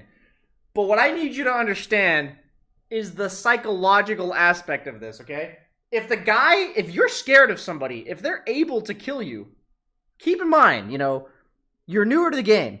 But I would hope, since you have MOBA experience, that you have recognized at this point that this guy can kill you. Not because you know the matchup, but because he's killed you 4 times, okay? So he's killed you 4 times. You know, at the very least, you should have some, like, risk averseness to be like, it might happen a 5th time.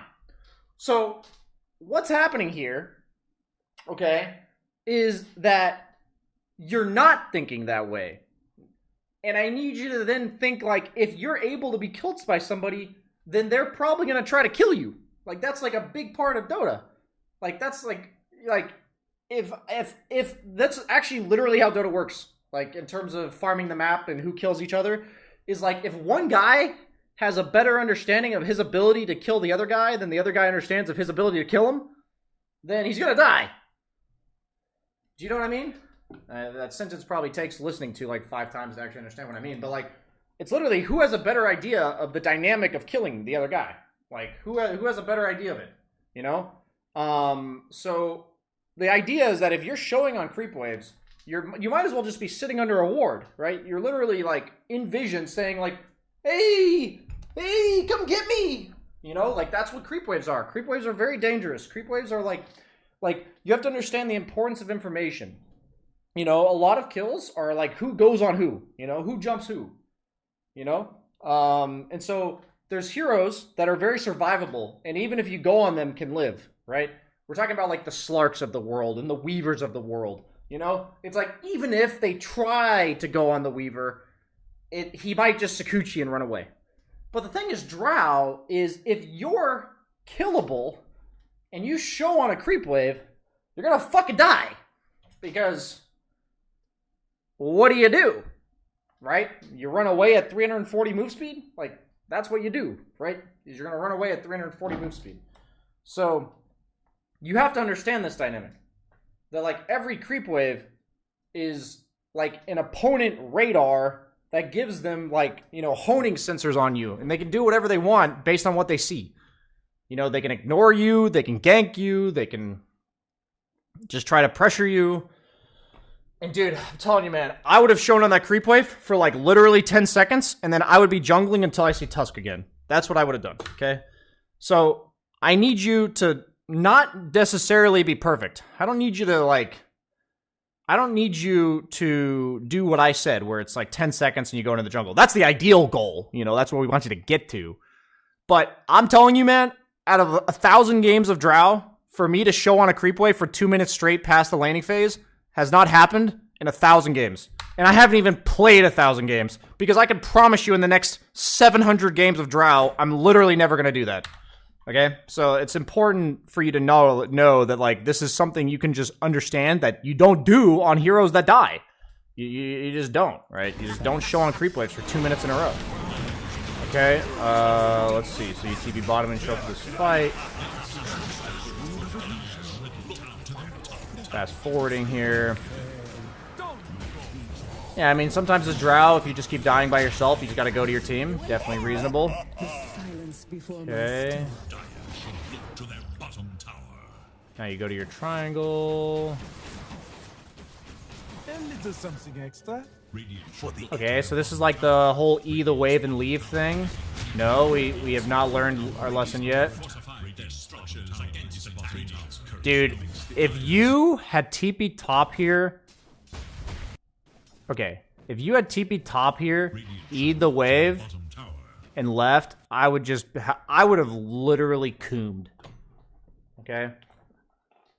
So, this is a really good example, because this is what should have happened to you the first time, where I was like clenching my butthole for 2 minutes straight. Let's just take a quick gander at Tusk perspective. This is what happens when you show on creep waves. A little something extra for the effort. Radiant's bottom tower is in. Oh, he sees that juicy drow ass. He sees that shit. Oh, that juicy drow ass. It's there. It's right fucking there, baby. Let's fucking go. You see him look at you? He saw you, man. He's like, ooh, baby. That girl looks like she wants a free drink. Radiant's bottom tower is in Radiant's bottom Radiant's tower. There is kill for Dire's middle tower. Should look to their middle tower. Dire's middle tower is under attack. Rune of haste.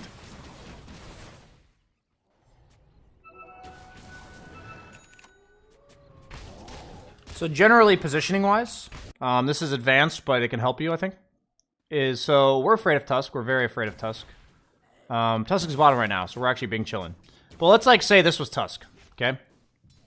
So what happens at the highest level, and something you can start to adapt, is that, say this was Tusk, right? Right now, he's going to go out of vision. So, in terms of positioning as farming, we have to assume that when he goes off vision, he is walking straight at us. So, like, what's going to happen is it's 15 minutes, right? It's 15 minutes. We're going to act like, you know, we don't see the map because I just need to turn it to free camera. It's 15 minutes. We're literally doing this in our head.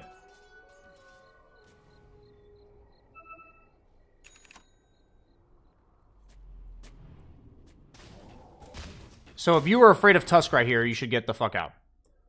Right? That's what should happen. Because we're assuming he's beelining towards us. Okay? So what happens is, until I see Tusk, I would not feel safe walking back this way. I would, like, walk like this. Like, very safely back. Because I'm assuming he's here. Or I would walk this way. But we see Tusk, so we're Gucci. You're going to advance on the map, which is great. For whatever reason, you show on creep waves and never E them. It's very strange. You're just very complacent to just literally show on creep waves for a very long time. Team's making a bunch of space. Hey, first time we eat a creep wave. Very pog.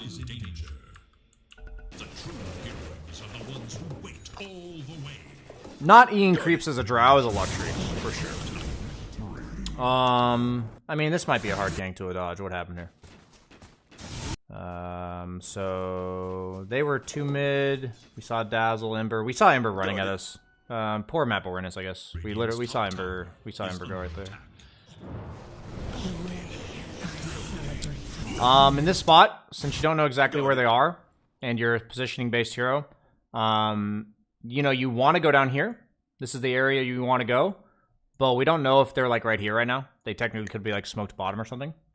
If I didn't have this ward, I would definitely just wait in the trees. I would just wait until I saw somebody, because, like, right now I just see nothing. The longer you see nothing, the less you know about the map. Right? That's just, like, I told you this whole idea of, like, where we last saw this guy. We're kind of, like, assuming he's running at us, and that's the positioning. So, like, we last saw Ember right here, you know, 6 seconds ago, so we have to assume he's about right here. Like, even if he's not right there, that's what you have to assume to play carry properly. Okay, you have to assume. This is a situation where you either instantly TP here if you feel safe to do so, which it's 1909, so there's a camp to farm and everything, or you just, like, hide up here until you see something. So yeah, just know you're definitely got a long way to go in regards to, like, map feel, risk aversion as a carry. It's kind of up to you, okay? So I'm just going to talk real quick about moving forward with your Dota career, you know? You seem stuck at this MMR. I'm going to tell you right now that what you're bad at, I can tell by Drow. And the reason why I say this is because Drow is... So I talk about Dota a lot in regards to that every hero has different skills required for them to be played well. It's like every hero has a weird concoction, an amalgamation of skills. Meaning that, yes, positioning matters on every hero, but it matters differently on some heroes than it does on others. Teamfight presence matters on every hero, but it matters differently on certain heroes than it does on others. Like, it matters a lot more teamfight-wise to play Faces Void properly than it does to play Anti-Mage, okay? It's just like, yes, you have to be better at team fighting to be a good Faces Void player than Anti-Mage, okay? And it's like split pushing, farm efficiency, micro, you know, there's like tons of different random skills. So here's what I'm going to tell you. Your positioning and overall risk averseness is really bad. So I personally would not recommend Drow. Because she's like a graduate level course on positioning, okay? You could definitely work on heroes. You can work on positioning on heroes like Jug, Slark, Weaver. But what happens on these heroes is you'll have to expend cooldowns that you don't want to use when you get caught out of position. So rather than having to get punished by being killed like you are on Drow right now, you would realize, I was out of position, I'm going to run away with my Slark ulti. Okay? Which is not good. Like, positioning still matters on these heroes, and you don't want to unnecessarily use your spells. But it's a lot better than dying. And it's a lot less punishing. and you'll be able to learn faster, is my opinion. So, it's up to you. You might need to take a brief pause on Drow. I'm not saying to never play Drow again. But in the meantime, when you're working on positioning and map play and all that kind of stuff, where you're talking about like showing on creep waves and having a sense of urgency to clear the creep wave and, all these things I've told you to consider so far in this replay, Drow is just a hard version of this. It's very hard. I'm not like just saying that to make you feel better. I think Drow positioning wise is definitely one of the hardest carries in the game. So this is a spot where if I see 3 heroes mid like this, like you are, I would take a very cautious path to go push this wave with my E. I wouldn't show on the wave, but I would push it with E. This is just a general rule of thumb. You're really no safer walking like this than you are walking like this, because if the opponent's trying to gank you, they're either coming straight here or they're going straight to your triangle, so it's really a 50-50. What happens here is if you're here and they run at you, there's nowhere to farm. If you're here and they run at you, you can just TP to farm back in your triangle. So this is why it's super important when you don't have all the information in the world, but you do see enough heroes mid that you know they're not all ganking you right now, that you should advance on the map rather than retreat.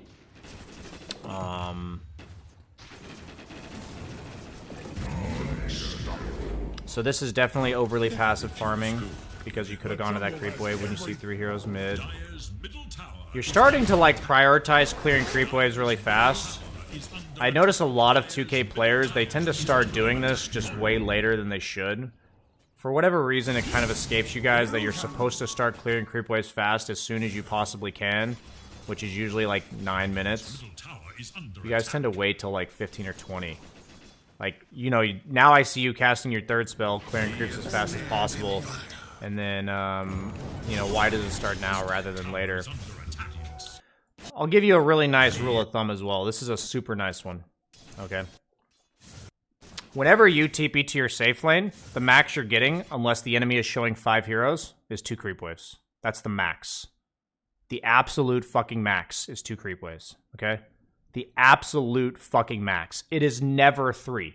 You can literally post a sticky note on this and know that when you TP to your own safe lane like this, you are never getting 3 creep waves unless there are 5 heroes showing somewhere else. This applies to pretty much every hero in the game, okay? So this is 1. Radiant's middle tower is under attack. This is 2. And you are literally fucking done here 100% of the time. Never go for the 3rd wave.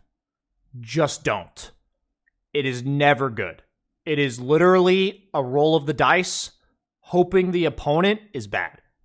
I promise you. That 3rd wave is a fucking landmine.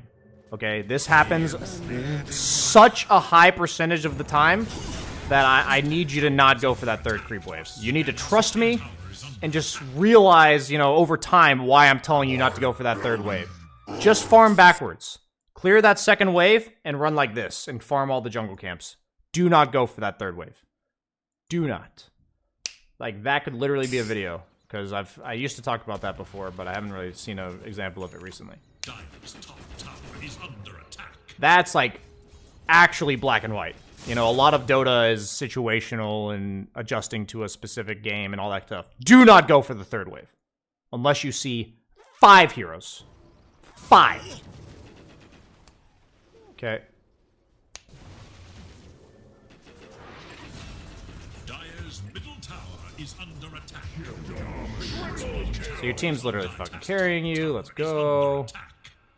Radiant's bottom tower In these spots, you definitely Manta right now to have your illusions pressure this tower.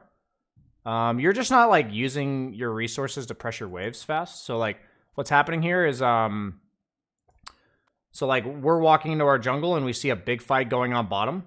Like, if you see this type of stuff going on, you should be drawn to creep waves.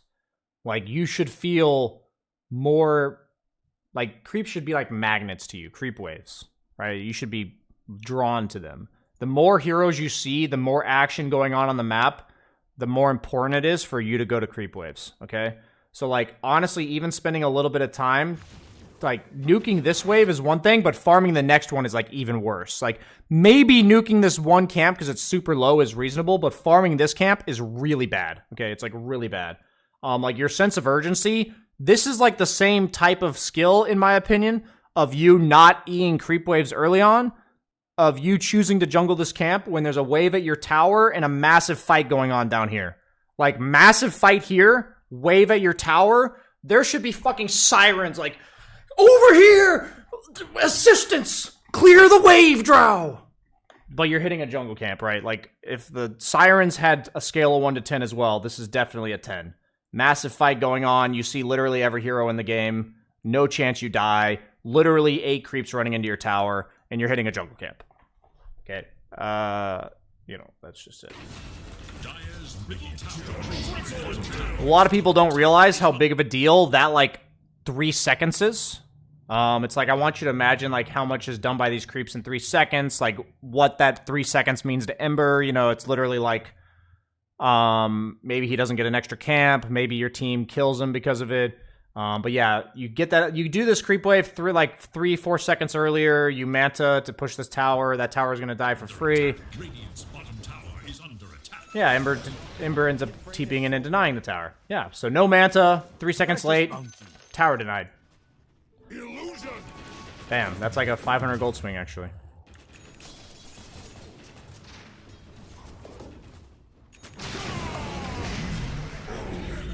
Okay.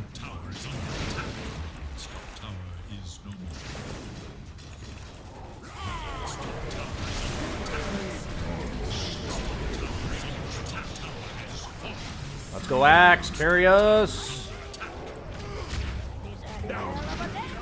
My boy Axe. Let's fucking go.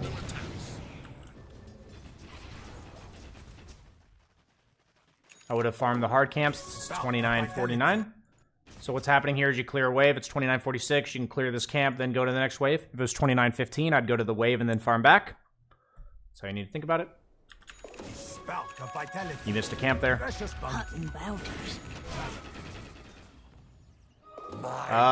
Don't go Scotty against PA Ember. They're not heroes that care about movement speed slows. You're against 2 mobile cores. You're literally against 3 mobile cores. You're against 3 heroes that have abilities that move them. Do not go Scotty.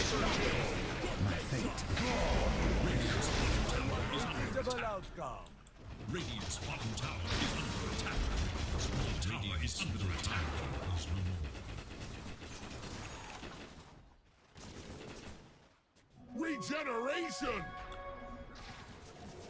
Even going for this wave scares me. I would have probably manted that one and ran to my team. Same idea, 3rd wave.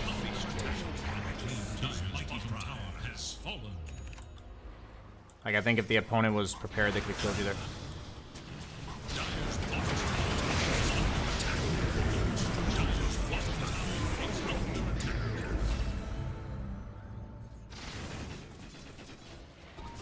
This is making me so fucking scared, man. Dude, your risk averseness is just so bad, man. It is so bad. You have no axe. All you see is an ember. Okay, you see 3 heroes bottom. Like, okay, so what happened? Okay, it's the same thing. You see 3 heroes bottom. Right? Here's what happens. Right? We're just doing the same process that you can work on. This is when you last saw heroes. Right here. You last saw them, right? So now we have to do this.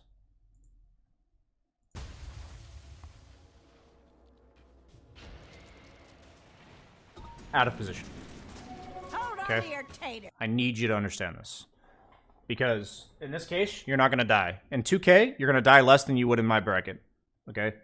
But every time that's how it works, you're literally giving the opponent a chance to kill you. Okay? You're making me really nervous. I obviously don't expect perfection, but I expect improvement. So.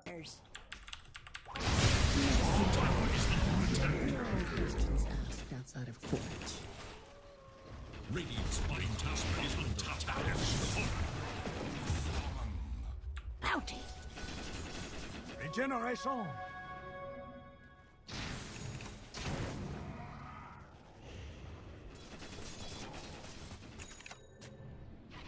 Butterfly's reasonable. Yeah, I mean, I think if this Scotty was a Lincoln's and this Butterfly was a Silver Edge, I would have been happier, but I don't hate the Butterfly. Okay, I've seen enough. I don't hate your items. I don't think Scotty's particularly good here, though.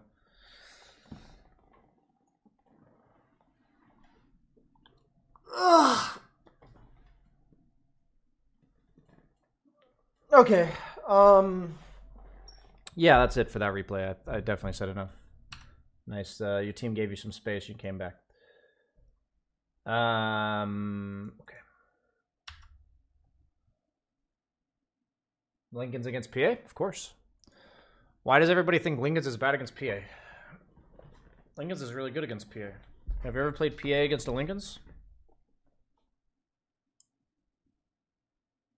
When you're the only one that breaks it? If he daggers you, you manta so the dagger doesn't break it. And then how does he get on you?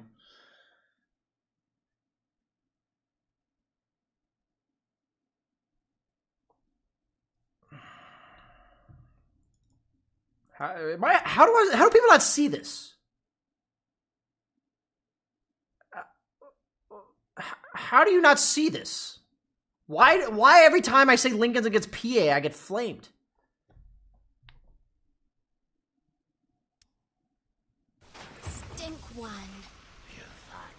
What am I missing here?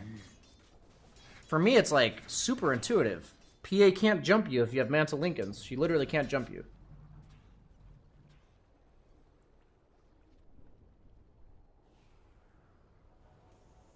That's 2 5k gold items to counter a low CD ability. No, it's 2 5k gold items to make it so a hero that's about killing you in 2 seconds can't kill you in 2 seconds. So you're literally countering the entire concept of the hero. God, I hate fucking low-skilled people who think they know what they're talking about. I fucking hate it. Like, it's not the fact that you're wrong. It's the fact that you sound so fucking sure of yourself. That's the fact. Fuck, man. Whoo! It's Oh, man, I fucking hate you guys. I fucking hate it so much. It's the fact that you think you're right, man. It's the fact that you think you're fucking right.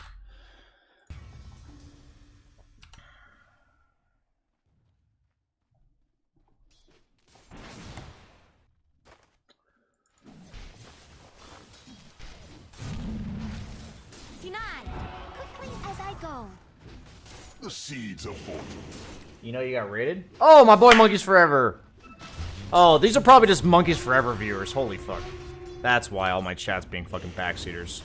Fucking Monkeys Forever. I knew the vibes today were perfect until recently. I wasn't sure why. I didn't notice I got raided. That's why. Fuck, man. I fucking knew it. But then I just realized that I actually raided Monkeys Forever last night. How many percentage of his viewers that I just got raided with do you think are still here 8 hours later? What do you guys think? What's the percentage?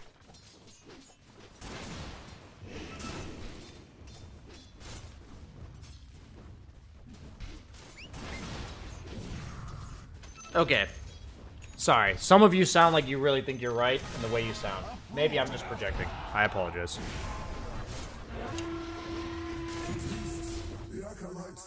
I think Manta Lincoln's makes it almost impossible for PA to jump you. And you may say, but BSJ, she has abilities on 5-second cooldowns. It's like... That's just not how it works. PA either jumps you and kills you instantly, or she doesn't jump you and doesn't kill you. So the hero goes from doing all of your HP and damage to literally 0. Dire's top tower has fallen. So, yeah. Obviously, in some games, you can't afford to go Manta Lincolns. But, like, if your main source of dying is a PA, an Ember, who has chains, and a Tusk, who has Snowball and Kick, which is blocked by Lincolns, if you have Manta, Hurricane Pike, Lincolns, I don't see how you die. Like, I straight up don't see how you die. Like, there's literally no way to die. Like, Butterfly is an option for sure. I mean, I think Butterfly is just not a very good item on draft. On average. Butterfly... I mean, Drow is just a positional hero. I feel like Butterfly is good on heroes that stand still and hit people. Like Luna and Terrorblade and... you know, it's literally like if the opponent goes on you, you're gonna stand there and hit them. Like, I'd say on Drow, if the opponent's right next to you, you've failed, because Drow's ultimate literally says, I don't want you right next to me. So if there's any items I can buy that prevent them from being right next to me, then I will buy them. Because those items effectively give me 50% bonus agility. Right? So...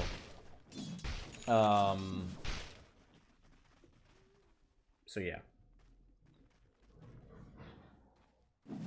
Butterfly's a late game luxury for damage? No, Butterfly's not a luxury item. Butterfly's definitely a, I think Butterfly is like overly bought on lower MMR players. It's not a very good item. Definitely a bait item. It's specifically good against carries that are guaranteed to be able to hit you no matter what items you buy, but they don't buy MKB. An example of this is Slark, right? It's like, as Drow, you're gonna get pounced. I would likely buy a Butterfly against Slark. It's like very different than PA. Slark, you can't buy items like Manta, Lincoln's, Hurricane Pike. Like, yeah, you can get away from the first pounce, but like he'll just pounce you again. And like even if you buy a BKB, the Slark's still right next to you. Like, there's actually no way to prevent the Slark from being right next to you if he wants to.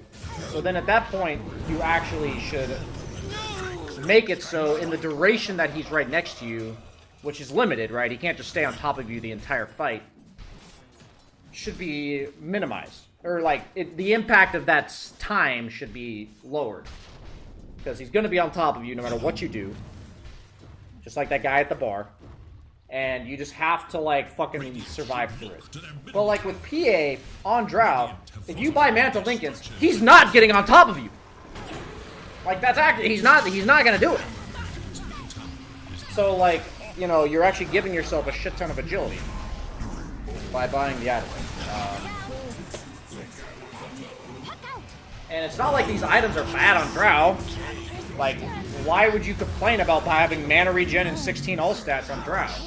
Like, why do I have to convince you to buy 16 all stats and mana regen on Drow? Like, are you calling that an inconvenience? Like, I would rather have 16 all stats and mana regen than 35 agility and attack speed. Like, the majority of Drow's damage output is her E. So... So yeah. It's always interesting how much I have to convince people to buy Lincolns. Lincolns is broken right now. It's just, the more they nerf BKB, the better these other items get.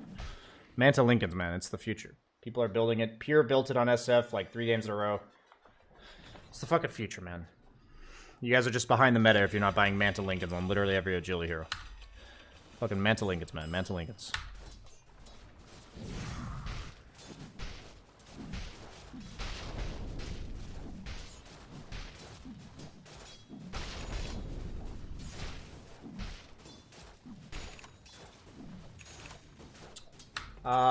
The videos I have about farming backwards Vegaro TV are super important for that. If you're not properly starting your minute aggressively and farming backwards, you're not going to properly take fights. So you should watch my Faceless Void self-replay from last week. I also have a few other videos that I've mentioned it, but that's the one where it's like the core subject of the video. If you farm backwards, you naturally connect to your team. You're naturally putting yourself in situations where you could fight, but you don't have to. A lot of people who suck at choosing fights, they just suck at farming. That's literally all it is. People tend to think of fighting and farming as two separate things, but as a carry, in terms of the decision to go to fights or not, it literally boils down to whether or not you know how to farm. It's actually what it boils down to. So, if you are having a tough time choosing to go to fights or not, you should actually evaluate your own farming patterns, not the fights themselves. So yeah.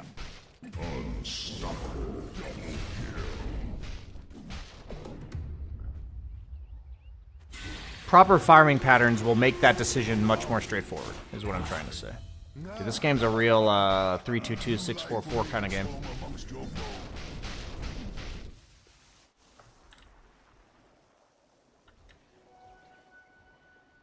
Radiant's bottom tower is in danger. Where is this game being played? Because there's no reason Ana would be in EU, right?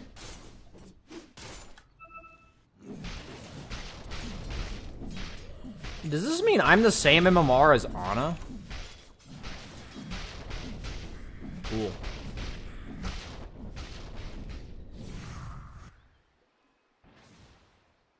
Oh, Gaming Gladiators are boot camping? Oh. So Boom and Immortal Faith are already at TI. I see.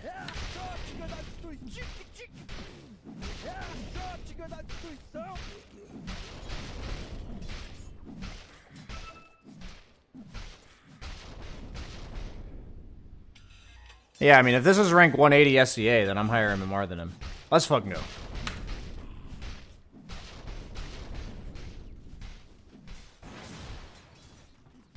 Almost every team's already at TI? Fuck. Really? Starts in like a month.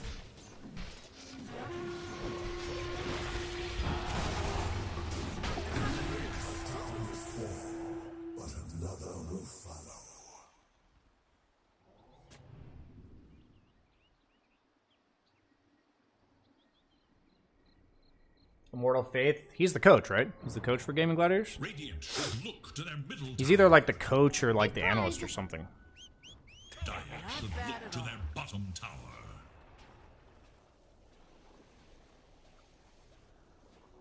Yeah, I figured teams would start maybe like 2 weeks before TI in Singapore itself or whatever. I didn't think they would actually travel to Southeast Asia that early. Dire's bottom tower is in danger. Well, that sucks. That means all the EU pubs are gonna suck. Dire's bottom tower Fuck. is no more. Honestly, these international lands are really cramping my pub enjoyment. Trickster's rune of illusion. The Dire's Fucking Arlington Major took away like 30 of the good players. The problem with EU pubs, when it comes to international lands, is that it's actually two regions. It's Eastern EU and Western EU that are all playing on the same servers. So I lose everybody who's on the Eastern European teams, which I guess GPK is not a loss, but like, you know, most of the people on like Team Spirit, for instance. And then obviously the Western European teams as well. And since there's like 7 total teams at these lands, you know, it's like 35 players out of the top 100, top 200.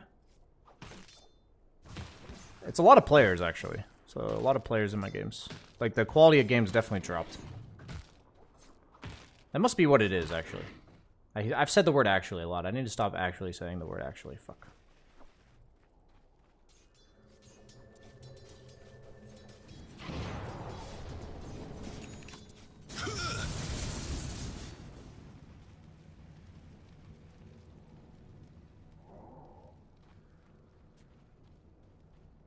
What does an analyst do for a team in Dota?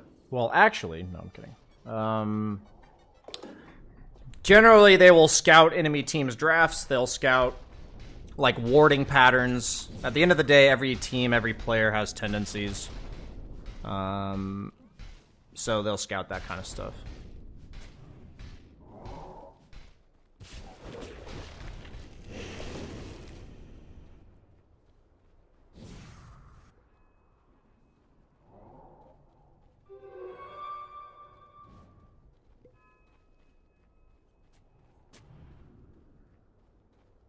Corsaris, if my team's farming behind me, and I don't have anywhere else that I can go in the game, I'll usually call for a smoke of some sort. Yeah. The thing about Dota that I try to emphasize to you guys is that the whole, like, 10 to 30 minute mark, give or take, maybe a little bit less, like 10 to 25, is all about who farms more. Like, most of the game is about that, but that entire stage, that is the one thing that fucking matters. It is all that matters. So, the only time you're taking towers, you're ganking, you're taking Roche, is because you think it's going to help you farm more. So, when it comes to, like, smoke ganking, making moves, it comes with the realization that you don't have anything to farm. So if you're asking what do you do when you don't have any farm, that you're supposed to do Looks like something. a lot changed in the game after the patch. Like you're supposed to Lol, literally I took a do month's something. break and the game You know, there's a dynamics lot of has options. changed so Gank, much, lol. group up and push a tower, threaten Roche. You know, if you have no options, you're either losing by a shit ton or your draft is really bad. That's the two things. And so if you find yourself oftentimes like getting stuck like right here with no room to farm and you wish you could just go Roche, like, you know, you should probably pay attention to whether or not your draft has Roshan heroes. Because having these options is having these options is a super important part of drafting in Dota. Most competitive teams, they'll always have a Roshan hero, a tower taking hero, a lane pushing hero, an initiation hero, a tower defense hero. You know, they'll cover all these bases in their draft. And it's obviously something that you can't cover everything by yourself, but you can kind of notice in your pubs if there's a trend. You know, I don't know about each individual bracket, but maybe, you know, people below 3k MMR, they just never consider Roche. It's like you could start leaning towards picking more Roshan heroes. There's even supports that offer Roshan. Like, Undying's a really good Rosher, because his ult gives bonus amp, and then you can also summon Tombstone to tank the Roche, right? So, like, there's a lot of heroes in the game that offer these objectives. There's, like, at least 10 that offer each objective. At least 10. And you can start doing this based on your understanding of what your team is not doing.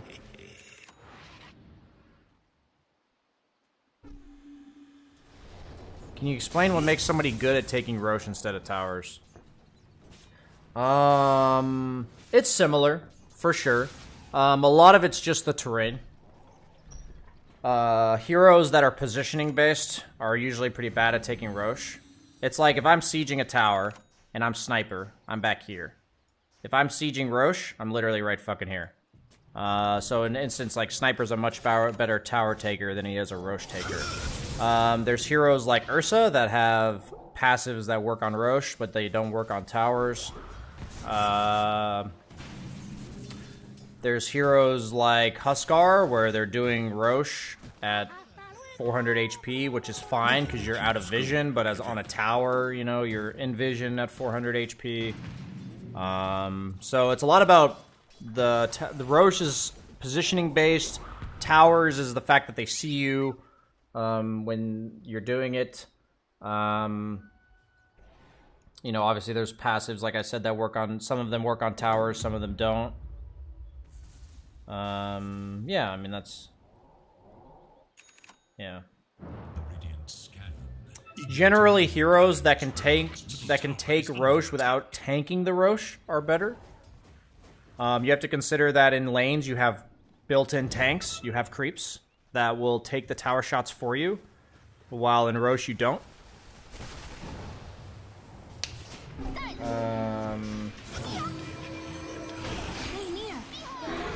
Yeah, I've actually never been asked that exact question before.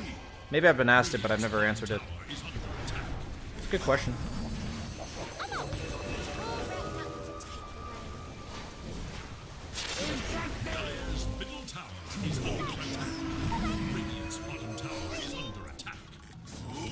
Is there any circumstance where you could not approve us flaming our carry for?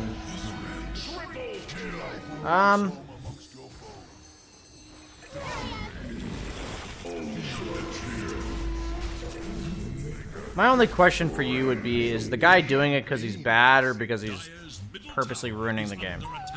So, like, for instance, I had that TB like 2 days ago where he was purposely ruining the game. Like he was purposely playing alone on the map. Like, whenever we grouped up behind him, he would literally TP somewhere else, like, immediately. So I guess what I would say to you about flaming your carries is it's a very big difference for a guy who's just bad compared to a guy that's purposely ruining the game. If people are not purposely ruining the game, I really just don't see a point in flaming. I don't know why anybody does it. In regards to, it's not, I don't know why anybody does it in the sense of, like, I don't get why you would flame. But, like, it's not an I don't get why. That's incorrect. There's literally no benefit. Dire's top tower is under attack. Like, do you really think that guy isn't aware that he's supposed to fight with Chrono? Like, and you telling him he's supposed to fight is going to make him do the right thing? Like, you can tell him, like, hey, man, let's use Chrono and smoke. And if he doesn't, then such is life. But, like, telling him, hey, man, like, you've been AFK all game, we need you to Chrono, it's like, if the guy doesn't know that, you know, he's 2k MMR for a reason. I don't know. I mean, the whole community just flames way too much. So, I wouldn't take any pride in being a flamer. It's not something you should be proud of. It's not something you should aim for. Pretty much the only time I flame is when I know my teammate is intentionally ruining the game. And it's not subtle. Like, guys, you know, obviously it's subjective, but if the guy is literally dodging his team, you know he's ruining the game. There's a big difference, guys. It's a big difference. And at that point, like, you know, what else are you supposed to do? I actually don't know. I use the word actually again, but, like, if the guy's purposely ruining the game, you know? If you think the game's winnable without him, I still think flaming that guy's bad. Like, usually with people that are purposely ruining the game, I just mute them and try to play accordingly. That's the way to win. I definitely fail that one sometimes. At the end of the day, a lot of people prioritize their own pride and ego over winning. I hate it, but a lot of people do. I'm trying to cultivate a community that doesn't do that. It's just really fucking annoying. Maybe my finger got twitchy. It really depends on how bad you want to win. Yeah, the thing is, it's like, yes, but why wouldn't you want to win?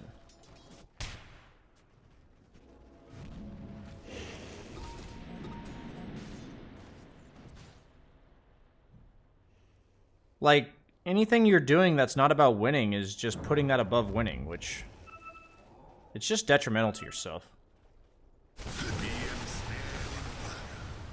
Like, I've definitely have people in my games who will say stuff like, my teammate doesn't deserve to win, or whatever.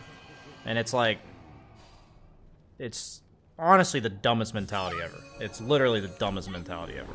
This guy doesn't deserve to win, so I'm gonna ruin the game. Because you're not costing him MMR, you're costing yourself MMR.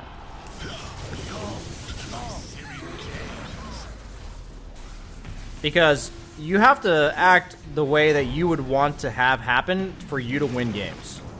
So, like, if that guy's ruining your game and making it really hard to win, that's not going to happen next time you play a game of Dota, because it's not going to be that guy again. But if you ruin the game because you don't think he deserves to win, that's going to happen sometime again in the future, and it's going to cost you MMR again. And people, for some reason, they're like, this individual instance isn't going to cost me MMR in the long run, for whatever reason, even though they'll do it again. It's literally the dumbest shit ever. I hate it. It's literally, I say literally, not actually so much. It's the worst part of the Dota community. It's the worst part. People who prioritize ego over winning. It's the worst part. I'm pretty confident that if not a single member of the Dota Q community prioritized ego over winning, the community would be 10 times better. If that single bit of toxicity was removed from the game, then the game would be infinitely better. But, you know, pipe dream. And Marcy's about to solo a core. Very good.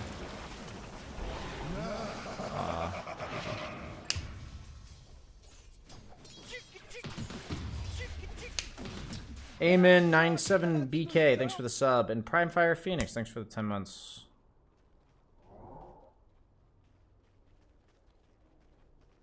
I'm not even gonna respond to that.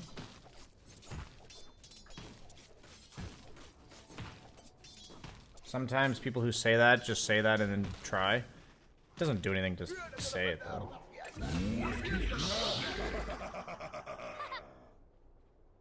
The argument for anything that these people are doing is that, you know, it's an emotional response. And it's just possible to not have an emotional response. It's possible to react to these situations better. And people just don't take accountability for their own reactions. You can't change what your teammates are doing, but you can change your reaction to what they're doing. And people just take very little accountability for that. I myself took very little accountability for that for a very long time. If my teammates were ruining the game, I generally took very little responsibility for what was happening in the game afterwards. And that's why I used to be bad, you know? And why I was low MMR. I mean, I'm still bad. I'm only 9,600, but I'm still bad. It's just like... it's such a shit mentality. I just won't condone it, like, in any of my viewers. Like, if I see it in my coaching sessions or anything like that, I just fucking grill the guy. I just fucking straight up grill them, because I think it's the worst shit ever.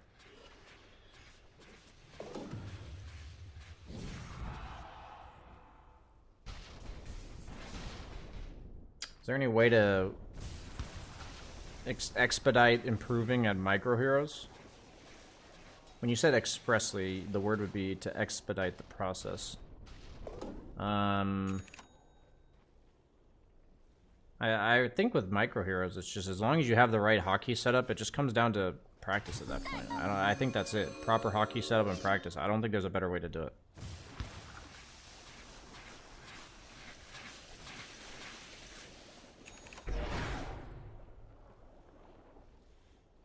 Right on, Rawad Taya. The seeds of fortune. FZN, if you win a fight and you push a tower, you're more likely to fight again. If you just take Roche, you're less likely to fight again. So that's probably the #1 driving factor. Dire's courier has been killed. I feel that the less you are emotionally invested, connected to the game, the better you play. Of course, that applies to everything in life. Every competition.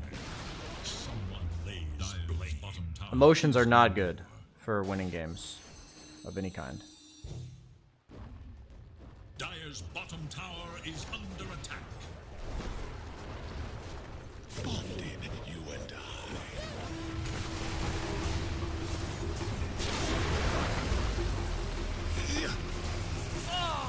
and Divine Amy, it's up to you, man. I'm telling you, that's just a very that's a self-detrimental mentality.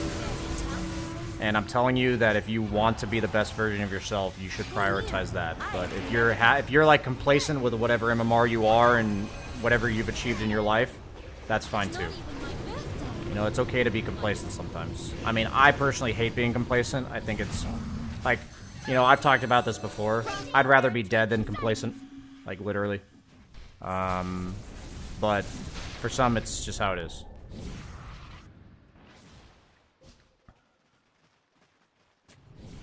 But if you're prioritizing spite over yourself, you're just being complacent. Like, you don't care about improvement. You're just trying to, you know, you're just coping with a shitty situation.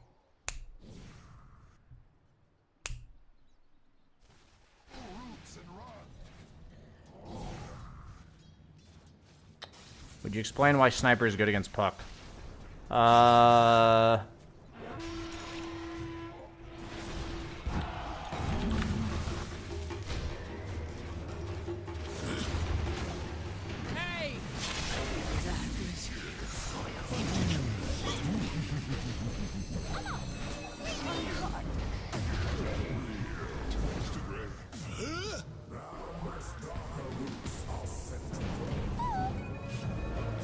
So first and foremost, I want to say this because I want to show you this because it's not just a theory.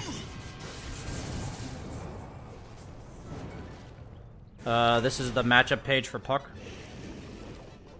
Worst versus. 5th, 6th worst matchup in the game. Worst matchup in the game is Sniper. I just wanted to use that as factual proof. So Puck is all about kiting fights. She plays along positioning where you have to commit spells, in which she will respond with phase shift. And then kite your spells and re-engage onto you. So it's literally impossible to kite a Sniper in this manner.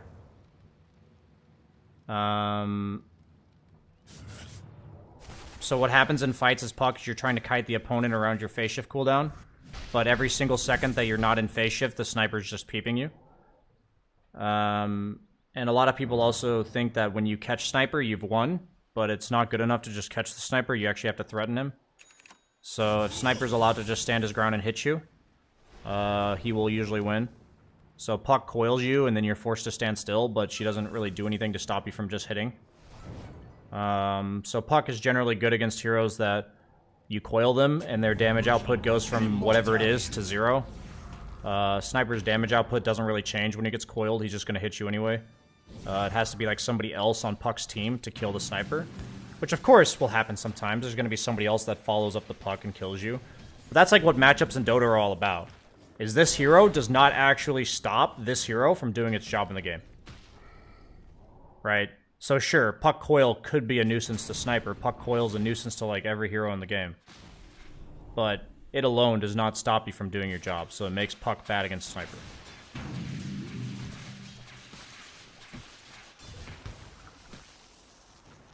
Yeah, you should use that page, Henry. It's pretty accurate. There's definitely some of it that you have to take as a grain of salt, but you should definitely use that page.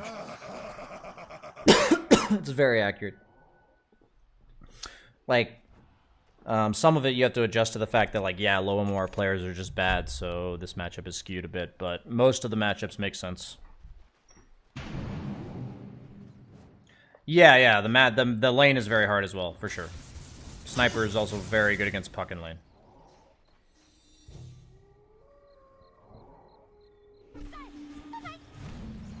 Banned viewer, they made that the case when they added the upgraded drums. Because, yeah, you used to be able to refill drums by buying the recipes, but now that you have the Boots of Bearing, you can't do that anymore. What's your opinion on SF versus Sniper matchup? I don't actually have an opinion. I haven't played the matchup. Radiant are scanning for enemies. I would think that Sniper would lose early levels. I would say probably with the new raise slows, it's probably really bad for Sniper. But I'm not sure. If Sniper can get to like 2 points and take aim without SF winning the lane, then it's probably Sniper favored. So I'd say it's probably largely dependent on how level 1 and 2 go.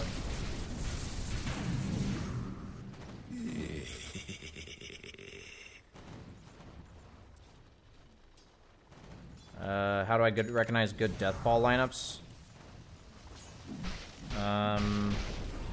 That comes with thinking about each team's fight conditions and how they fight you. Dire structures are fortified. That's really all it is. It's like a lot of awareness to know you're supposed to group up because the opponent can't fight you. It's just that's like a combination of a lot of factors. That fucking Chronosphere from Ana!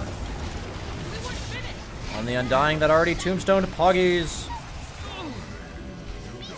But it's gonna be enough to win. No, it's not. Never mind. On a battlefield. Yeah, right.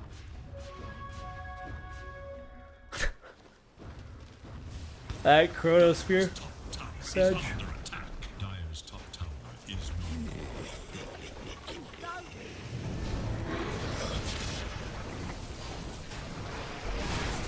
What was that website? It's just Dota Buff. You can go to Heroes matchups and see that.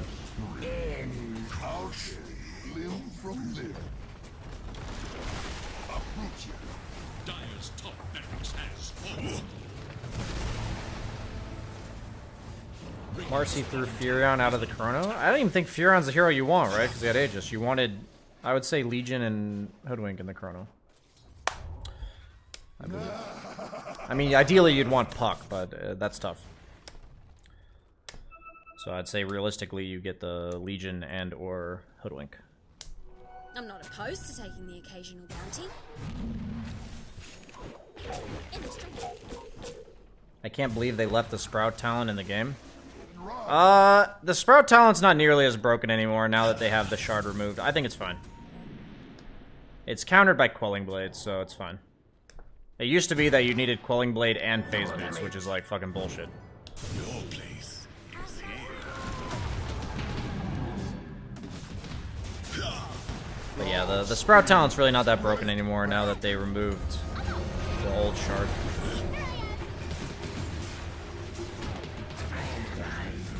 I love how Marcy's just manning up against 2 cores. Oh, Marcy.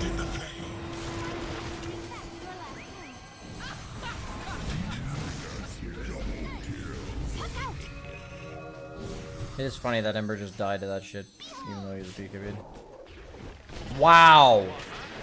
Perfectly timed hoodwink stun. That was insanely perfect. I was gonna say actually again. I gotta consciously not say actually. I don't know why I'm saying it right now. The maggots clean you. Dire's middle tower is under attack. You missed the 2019 auto chess days? That makes sense. Your name is Checkmate. Fuck. I've just talked too much this morning. Need some water.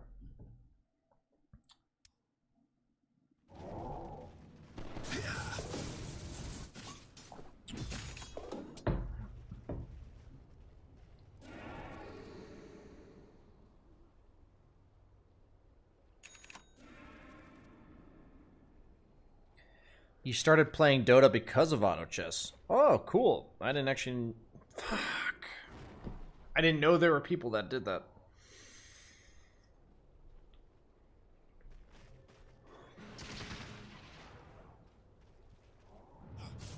How much do you recommend buying Dota Plus? If you have spare money, it's worth it. If it's not a necessity.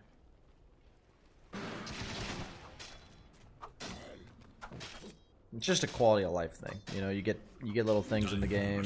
You get cosmetics. You get voice lines, hero progression.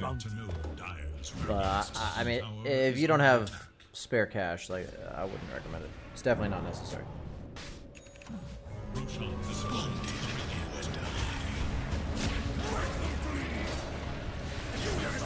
Yeah, it's okay to say actually sometimes, but. The fact that I'm saying it so much right now, I have to just stop, because then if I'm consciously not saying actually right now, then when I actually use the word actually, it will probably be more appropriate. Actually. Such unique.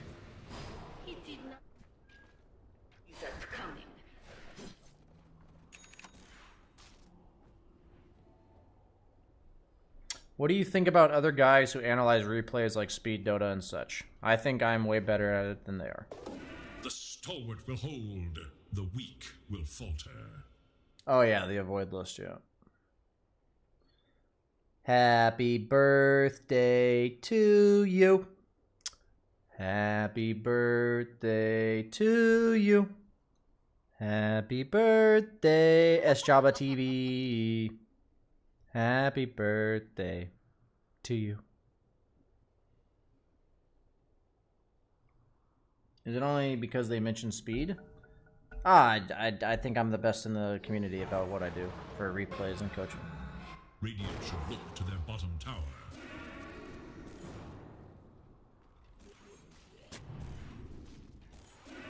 It is what it is. You don't have to agree. I'm always looking to improve. I will never take that as a permission for me to be complacent. I'm never good enough. You have to be the best, but never good enough. Do you know what I mean? What I do is never good enough, but I think it's the best. I think that's the right mentality myself. Unless I genuinely think there's somebody better than me, but I don't.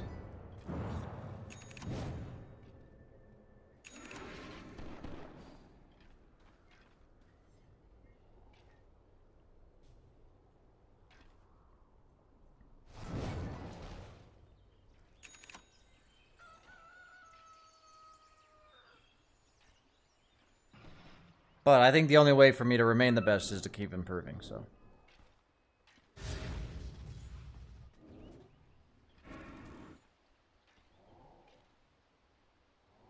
What's keeping you from being a top-tier player? It's always been mindset. All the stuff we just got done talking about the last, like, 20 minutes, it's all been that. 100%. And that's why I've gained a lot of MMR, and I will continue to gain MMR. Because I'm finally working on it and improving it in a meaningful manner. Would you ever coach a lowly streamer how Quakefoot coached you? You have to remember that when Quakefoot coached me, I had 3K viewers and he had 1K. So it's definitely a bit different. I feel like it would benefit both of us. In general, I mean, I know what you're like implying. I don't generally want to coach other streamers unless I think it mutually benefits both of us. For instance, you know, let's not bullshit. I would totally coach Grubby. It's like massive streamer. You know, I think he's a great person to coach for the Dota community. Obviously, good for my brand. I think I would genuinely help him get better at Dota.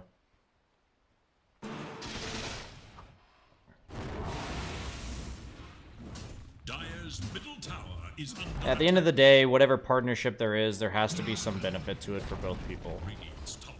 If I'm a better player and a better streamer, I'm probably... Or not better streamer. That's all relative. If I'm a better player, like higher MMR, and I have more viewers, I don't think it would make sense to coach somebody. I wouldn't expect the opposite from anybody else. Radiant are scanning for enemies. Or the reciprocate of that. If somebody's higher skill than me, but less viewers, I'm down to get coached by them. Like, that's an example. Like, that's what happened with me and Quakefoot, right? Is he was higher skill, but less viewers at the time. And then I coached him. I think it's a good fit. Yeah, we're done with replay reviews for the day. I'm going to be wrapping up the stream pretty soon. We come back in 3.5 hours for regular pubs. So no regular pubs in the morning streams, guys. That's how it's always going to be. Invisibility. Sharky, thanks for the Twitch Prime. Holy shit, BSJ is a god. Crunchy. Grubby said you were going to coach him? Yeah, I'm not 100% sure. I might ask him again, but I don't want to pester. But I said I'm happy to coach anytime. And he didn't really imply any time that he would want to get coached, so I'm really not sure.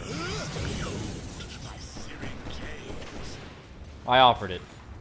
My last message to him precisely was, I'm down to coach anytime, let me know what works for you. And that's it. So, I've done my part. You'll probably see me like hanging out in his stream, because I do enjoy watching his stream. I just don't really chat very much. But I'm going to try to take a little bit more active part in his chat. But yeah. Burnt Coog. Thanks for the sub. Holy shit, BSJ is a god. Right on, Sharky. I appreciate you giving back a little bit, my friend. I appreciate it. It's more than I could ask for, you know? Just being here is all I would ask for. Or hope for. Anything else than that is a bonus. Dire's bottom tower has fallen.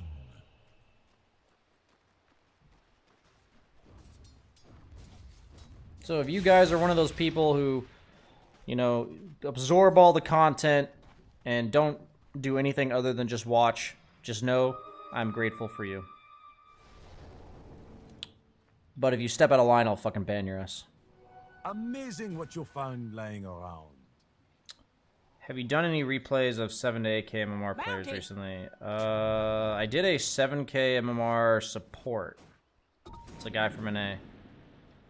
He was like 7.2k Marana. It was a good read. You'd probably learn from that replay, Henry. We were talking about a lot of like macro movements and stuff.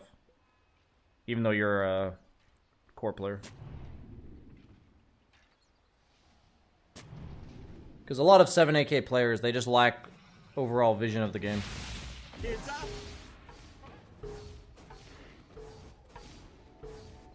Like what objectives to play for and all that kind of stuff. Is that on YouTube? No, it's not. I can probably just send the link in chat. You don't need to subscribe or anything. Let's see. Let's see if I can find it.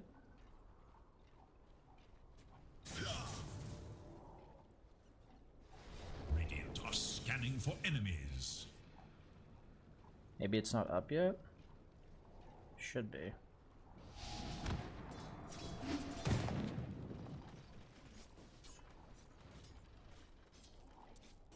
Definitely did it later than August.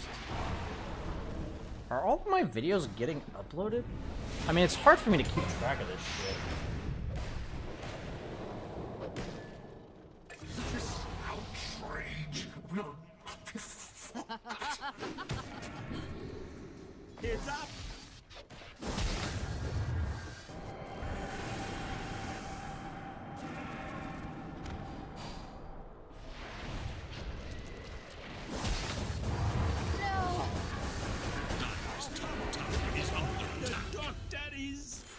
Radiant's middle tower is under attack.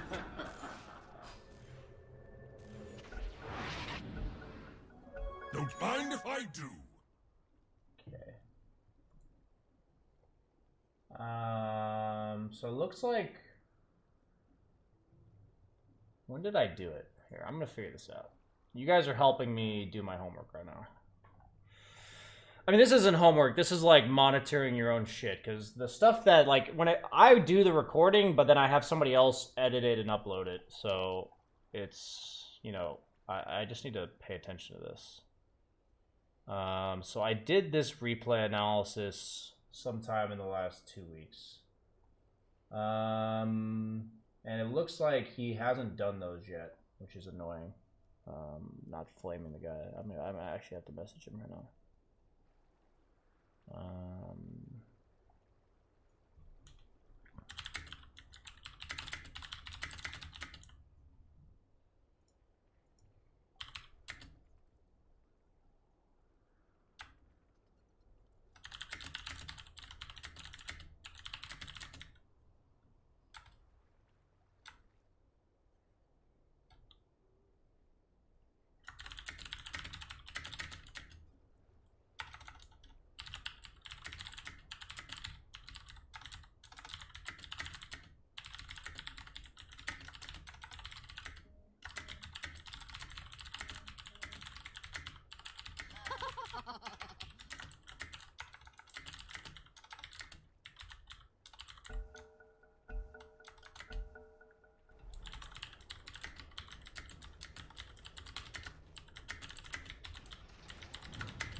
None on this stage shrink from a fight.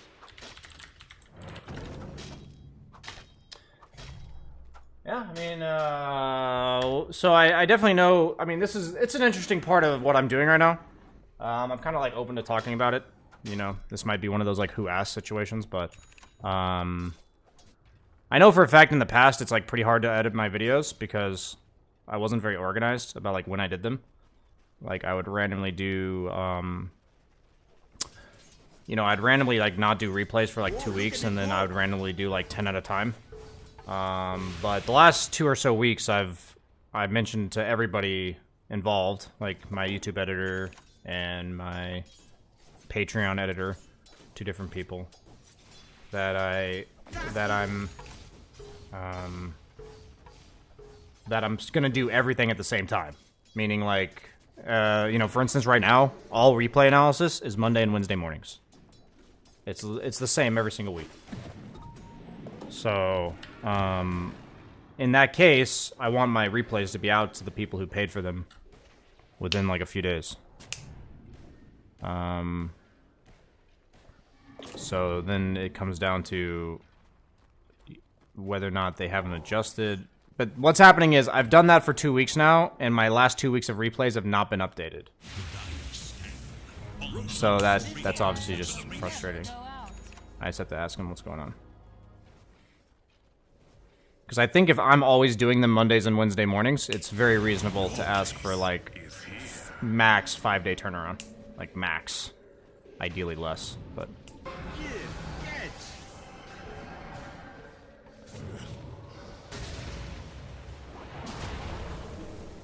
Do you only coach on stream? Yes. I believe that what I'm doing is only going to work in regards to improving the community if I'm coaching more than one person with my time. If I'm spending 90 minutes and only one person's learning from it, I consider that low value for per minute that I'm spending. Because right now I'm trying to, like, more than ever. I've been coaching on stream for a while, but now more than ever, I'm trying. My motivation is to improve this community in regards to attitude as well as skill and knowledge of the game. And if I spend 90 minutes to coach one guy, it's just not very efficient. So, some people I definitely have that will not sign up because they don't want to be coached on stream. And that's, like, totally reasonable. It's like, you know, just not a good fit then.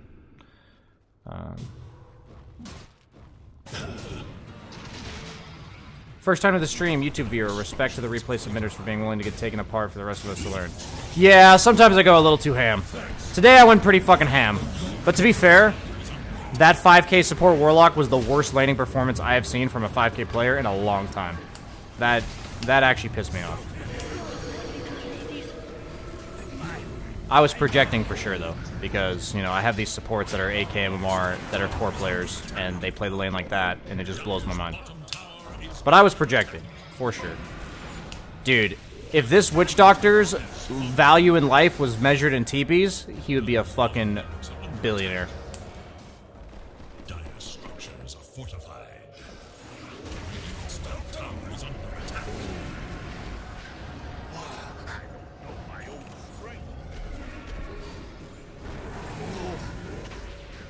How much time until Grubby becomes a better Dota player than you?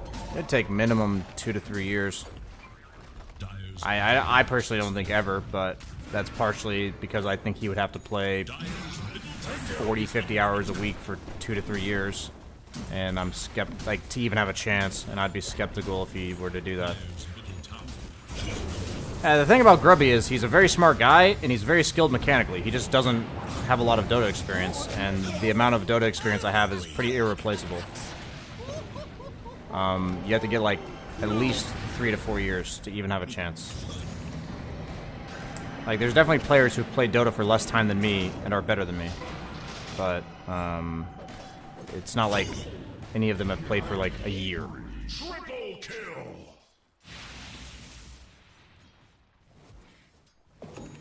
I watch Grubby streams. I think it's really interesting to see a player who's very mechanically strong at micro, especially. But he's, you know, his like macro sense of the game is obviously that of a very new player. It's very interesting to watch. It's like half of his gameplay is like 6k MMR, and the other half is like 100 MMR. It's really interesting to watch. I find it entertaining.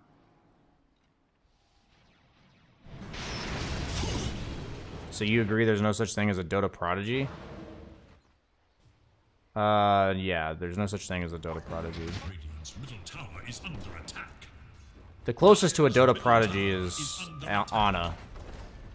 And that's simply because he played like 3 months of the year he won TI9.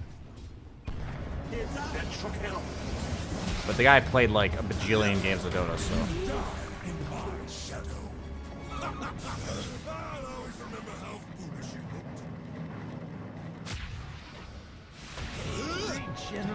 Hey BSJ, I'm loving your content. How would you approach learning a new hero?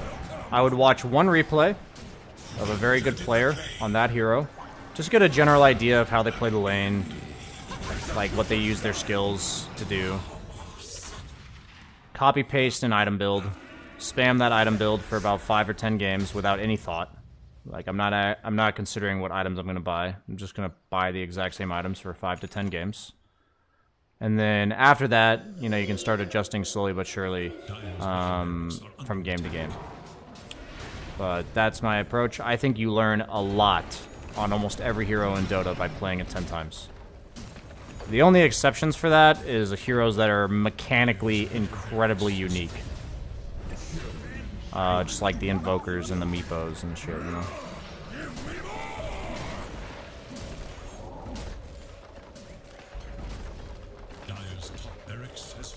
Yataro's a prodigy? I don't think so. That guy plays a shit ton of Dota.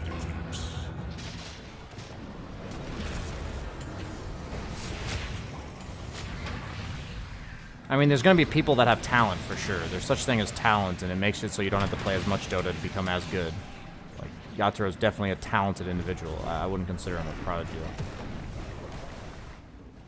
though. Isn't prodigy the people that, like, you know, age 8 can play fucking Beethoven and shit?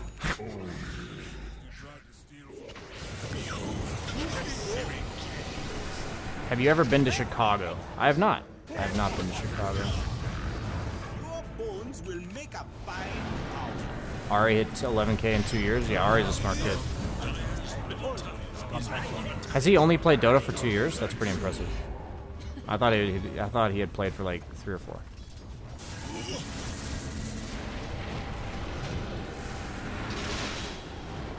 How much Dota did Thompson play before he won TI? Oh, that guy, dude, Thompson played so much Dota, man. Thompson wasn't on the radar, but Thompson streamed like 12 hours a day for like 100 viewers before TI8. Dire's middle tower is under attack. Dire's middle tower has fallen. Dire's ancient is under attack. Victory!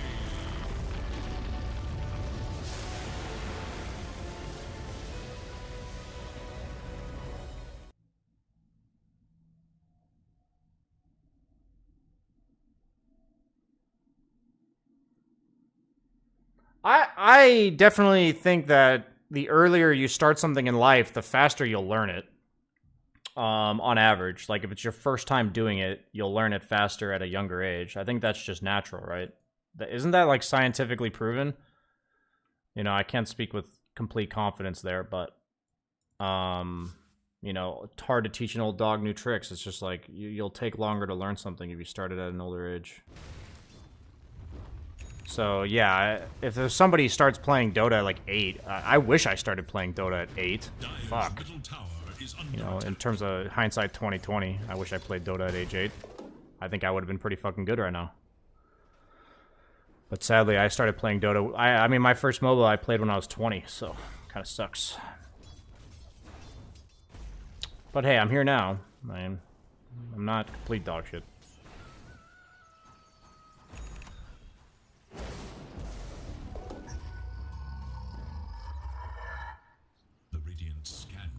Neuroplasticity decreases with age. Yeah. Very good. You're lucky. First game of Dota was when I played when I was 29. Yeah, I guess it's all perspective. That's for sure. Why would I ever use stop command over hold? I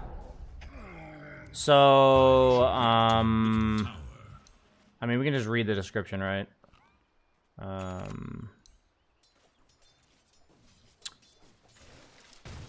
Interrupts your current action, and then hold is interrupts your current action and holds your positioning. So there's times where, based on your auto attack settings, you definitely... I mean, people always use stop command, I would say. I would say hold command is the exception, not the rule. Very rarely in Dota do you actually want to stand still and do nothing. So I would just say, like, stop command says what I'm currently doing is going to stop, but my hero will then proceed to auto attack or proceed to whatever. But, like, if you push hold, your hero will literally stand still until it's told to do something else, which I would say in Dota is just not commonly useful. Yeah, I'll tell you guys right now, I've played Dota for 10 years now. I don't think I've used hold command a single time. I genuinely, like, I haven't used it in the last 7. I know for a fact. Maybe I used it early on. I don't think I've ever pushed H in my entire life.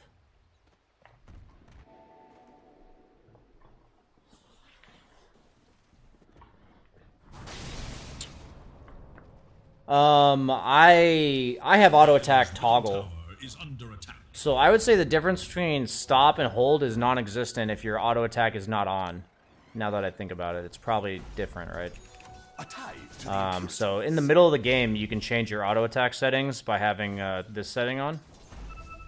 I use this setting. On Illusion Heroes and Summons Heroes, I use this hotkey. Because usually on Illusion Heroes and Summons Heroes, past the laning stage, I want auto attack on.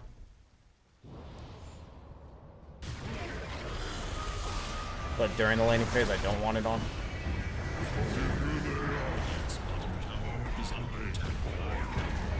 How many hours? 20,000 or something? 25,000, I think.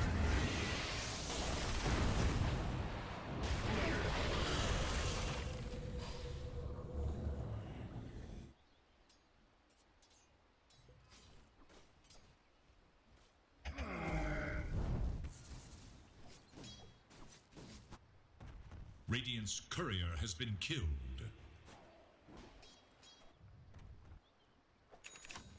Is Coddle's E supposed to work on enemies? There was a patch where it did, but it does not, no.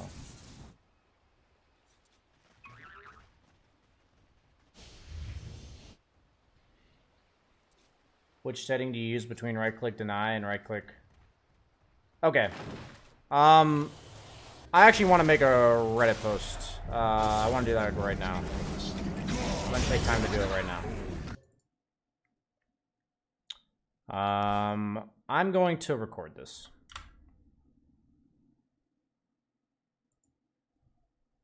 I'm going to make a Reddit post, actually. Dead serious. Okay. So I need to record this. I need to go into a private lobby. From a place beyond time, time beyond counting. More obvious on ranged heroes. This is actually something I should have done. I'm actually really mad about this. No kappa. But of course. Okay. Okay.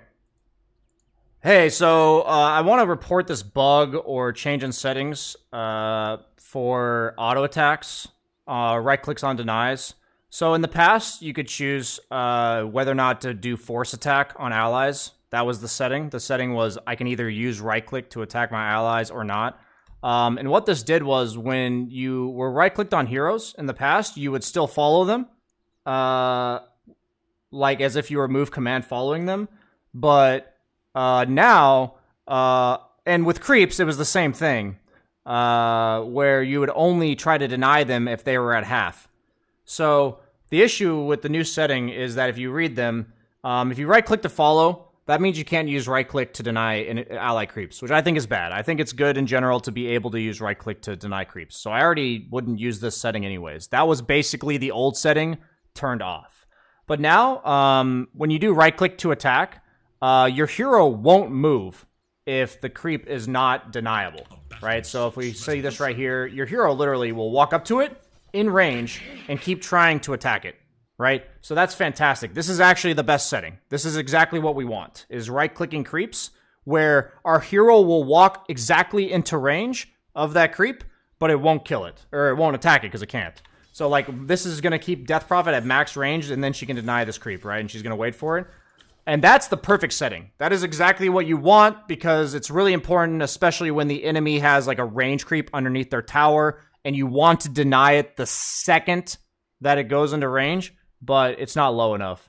But the issue is, with this setting, is that if you're playing the map, and you're in, like, some random team fight, and I'm over here, and I have an ally right here, and I click at my... If I'm trying to retreat, and I click my ally, my hero just stops right here. In the middle of the fight.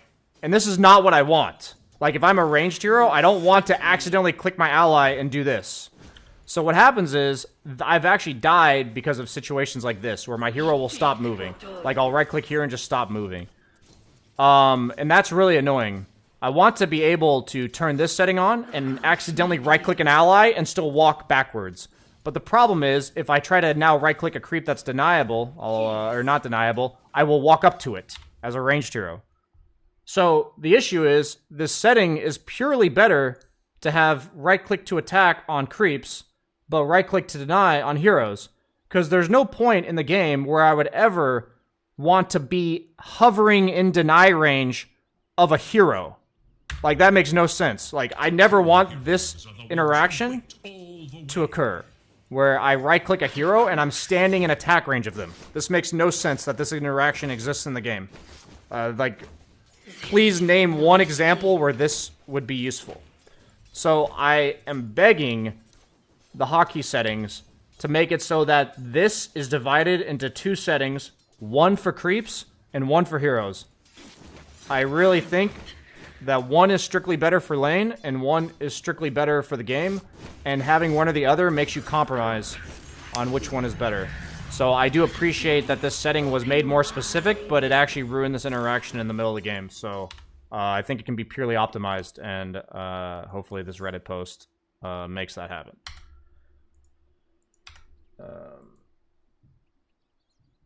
I'm gonna link it right now. I've been lazy. I've been lazy to do it. Let me actually make the Reddit post right now. It's really fucking annoying. It's ruining my laning phase on ranged heroes.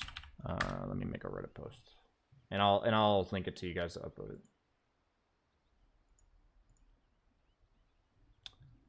This is a big deal to me, genuinely. I don't. This is gonna be my first Reddit post, but I need to make one. How do you? I genuinely don't even know how to fucking post. How do you post?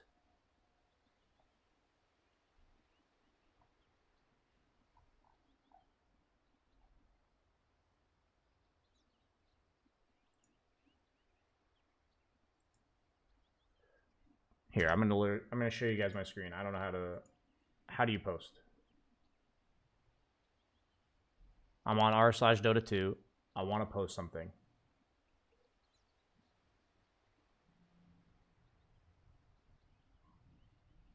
Submit link. Oh, cool. Okay.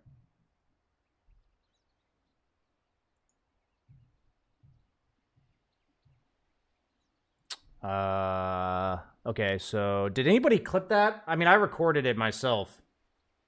Did anybody clip that?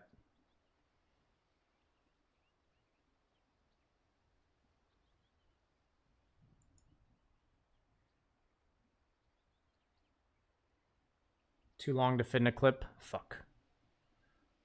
Image/video. Oh, okay. I can do a video. Okay. Never mind. I recorded it, so. Perfect. Title.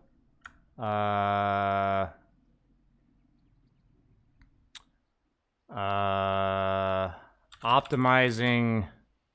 What should the title be? Petition to optimize right-click ally setting. Is that good?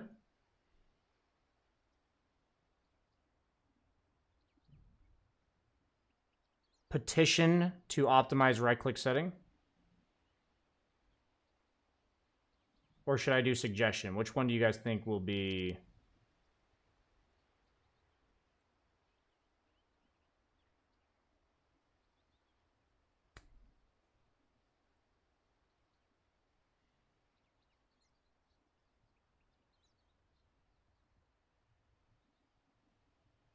Suggestion? Okay.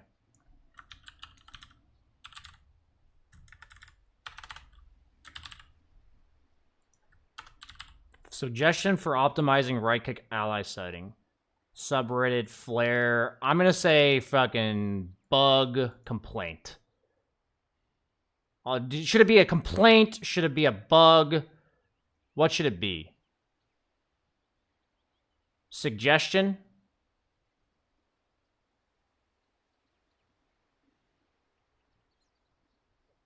Complaint? Okay. Complaint. Okay. I am not a robot. How do I add text to this? I can't. Link text. Oh, okay, I can add text. What should I say for text? Do I even need text?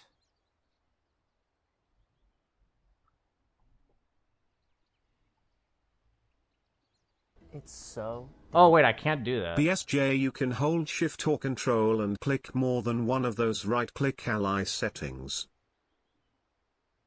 You can... What? Shift Control? What do you mean?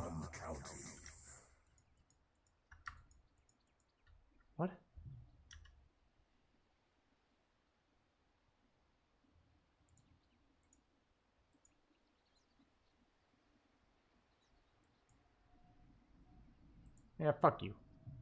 Thanks for the $3. It was worth the $3 for me. Looks like it was worth it for you too. Suggestion for optimized right-click ally setting. I did my recording. Complaint. Okay. Submit.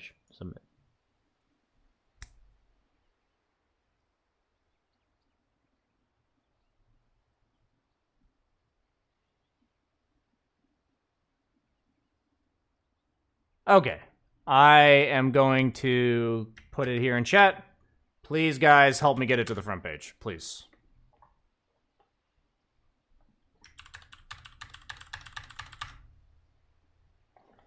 I genuinely care a lot about this. It has ruined my laning phase.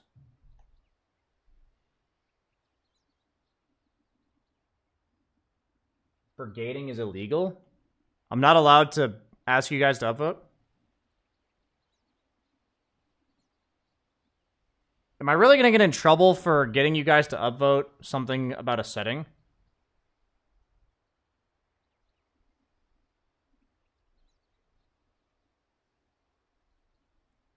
Video is processing? What does that mean? We've already got 26.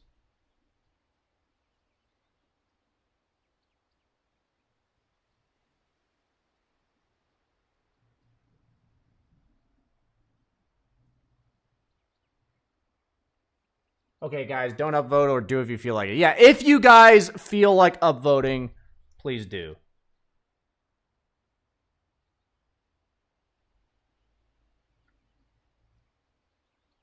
Why are you flaming Valve employees in the comment section? That doesn't fucking help. The people that were trying to get us to help, you're flaming them. Your video needs to process. We'll tell you when it's done. Fuck.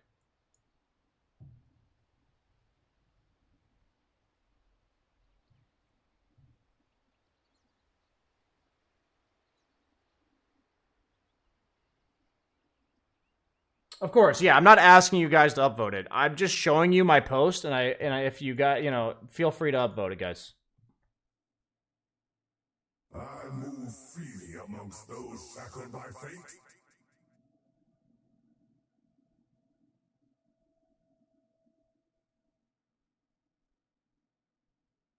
How do control groups work with illusion heroes and illusion runes? You can just hotkey them separately. Like if you get an illusion rune and you choose the illusions and you hotkey them, they will have a hotkey.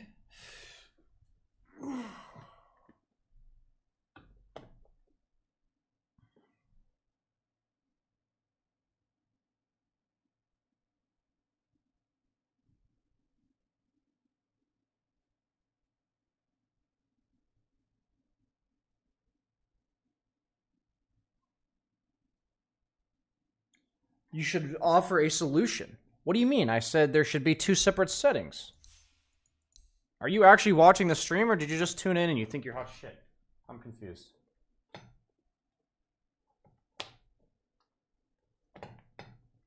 I'm taking offense because you're annoying me.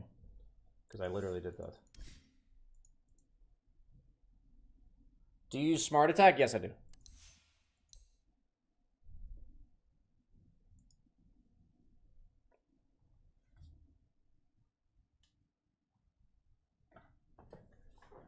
It says this video is no longer available.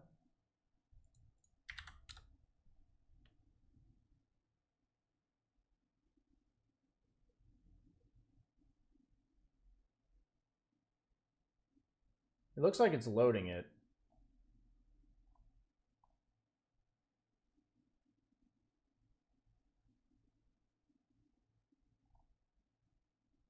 This is my first Reddit post ever. Oh, wait. This isn't even my regular Reddit account. I have 2 Reddit accounts, I guess. Is that against TOS? I didn't mean to do that.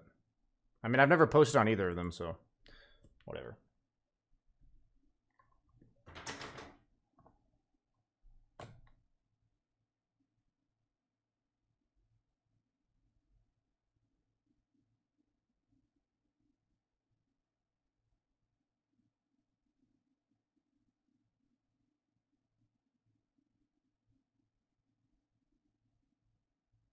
What are we talking about? I'll show you one more time just in case people didn't see it.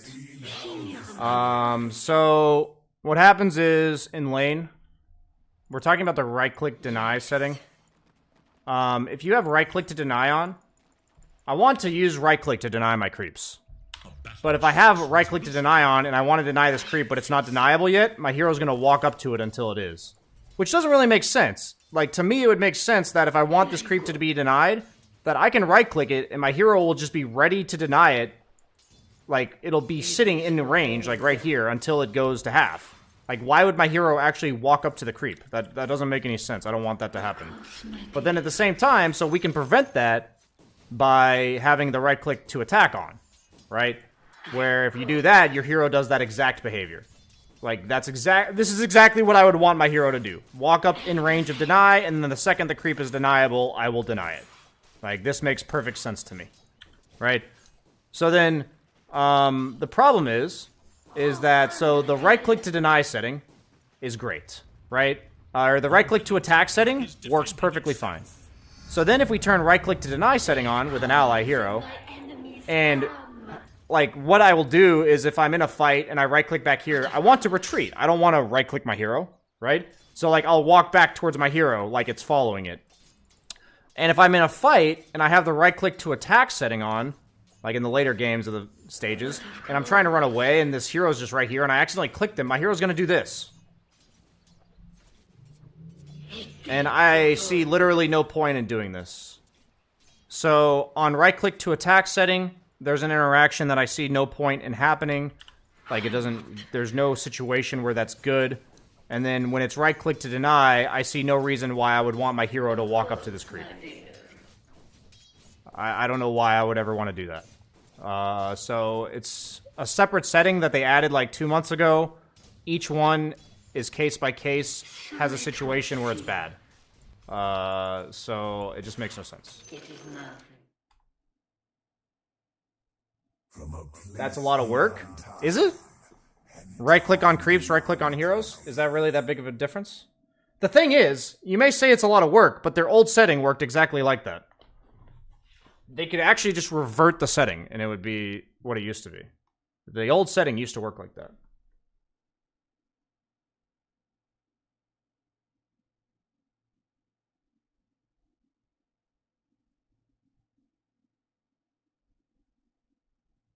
Should I re-upload the post with that explanation? Was that better than the previous one?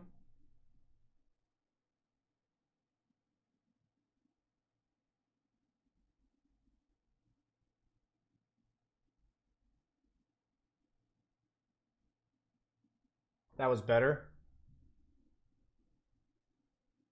Okay. I will delete this post.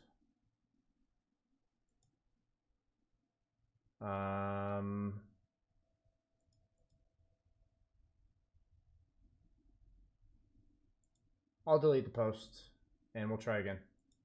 I'll make it better.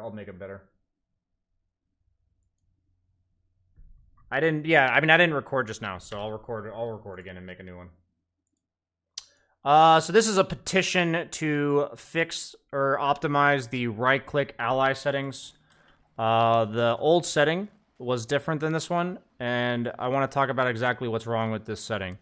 So when it comes to right-click to attack, whenever you right-click a creep, your hero will walk up to it as if it wants to attack it and then stop in attack range. And this is exactly what I would want it to do in lane, because if a creep, especially like a range creep underneath the enemy's tower, the second it becomes in deny range, I want to be able to do this, where my hero's right at attack range, and it's going to attack at the second it goes down to half. So this is the perfect interaction that I want in lane. So that's correct in lane for right-click to attack. But if we turn the right-click to deny on, for a ranged hero like DP, if I right-click my own creep, I will walk up to it, like this, until it is below half. And that is an interaction that I do not see any benefit in having in the game. There is no point in the Dota game where I will want a ranged hero to walk up to a creep when I right-click it like this. That is not what I intend to do, and that is not what I want. So in the lane, this setting makes a lot of sense, and this setting does not. So then if we're playing a team fight in the later stages of the game, the right-click to deny setting, which didn't make sense in lane, if I right-click my ally hero on accident as I am retreating, my hero will walk up to it. That's exactly what I would want to do. If I'm retreating in a fight, I would want to, if I accidentally clicked an ally, I would want to walk up to it just like this. But if I turn the right click to attack setting on, which is the one that worked in lane, and I'm trying to retreat in a fight and I accidentally right click my own hero, my hero will just freeze in attack range of my own allied hero. And this is an interaction that I do not see any point in having in the game. There is no situation where I would want to right click my ally and be perfectly attack range away from them. So I suggest the improvement to be that this setting can be changed based on hero or creep. So there would be a right-click ally, but it would be right-click ally creeps and right-click ally heroes as a different option in the settings. Yes.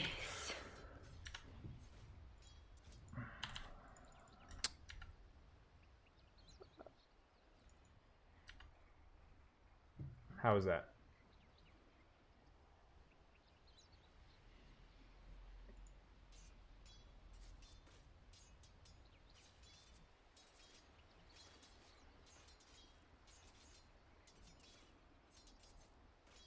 Good? Okay. Let's make a Reddit post.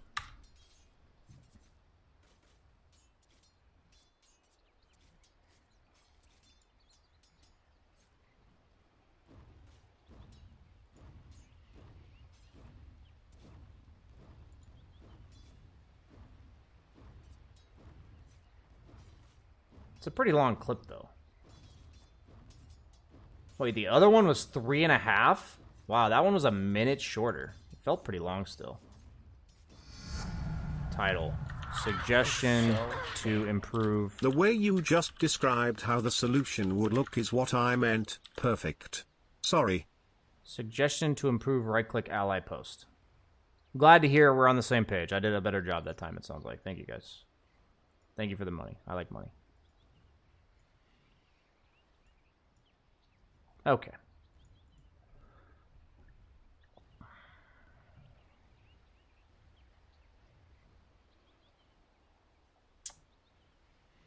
This is the post. If you guys agree, feel free to upvote it.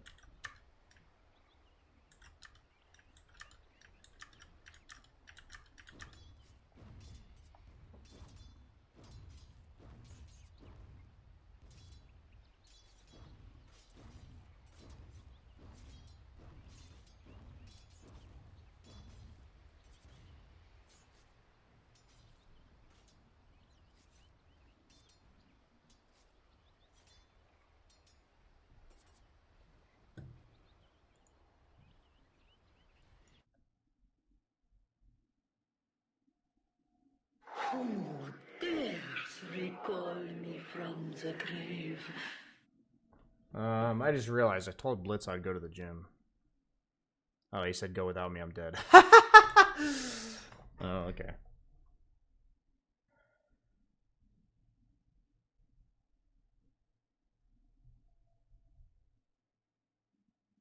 Okay, wait. I have been given an email that says stunning sponsorship opportunity. This is a first. Stunning.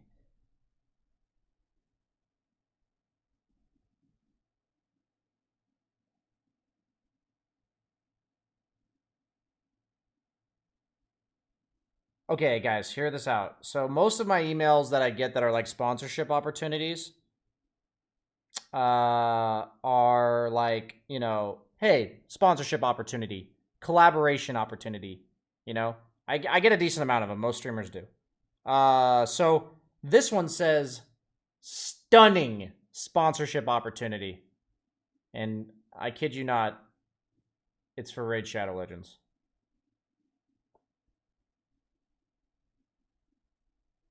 I respect the tenacity, my friend.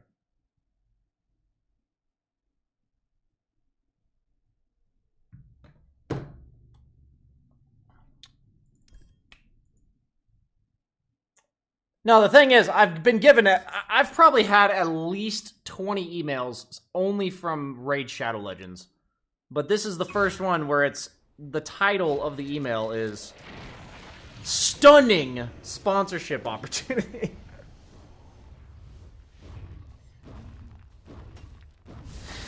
That's the highlight. I was stunned. I was quite stunned. I was stunned when I wrote that it was Raid Shadow Legends.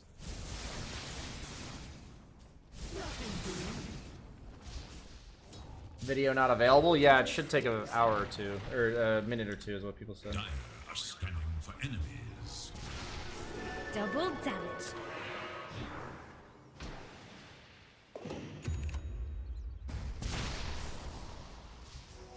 Oh, I put right-click ally post instead of right-click ally setting. Fuck.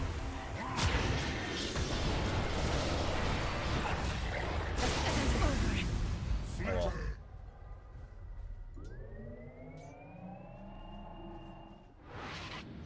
Banned by BSJ. Wait, I gotta ask. How can your name on Twitch possibly be banned by BSJ when you're not banned? Or is this like an alternate account and your main account is banned?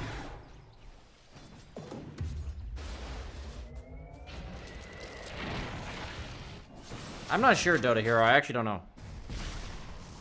I remember Rudy was saying he appreciated the change. I thought it was cool at the time because I didn't fully understand the implications, but it was definitely better before.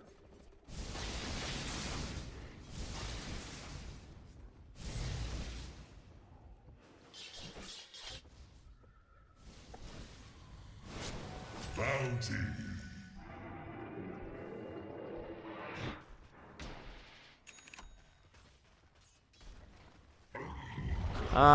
Man, I just really don't feel like going to the gym today.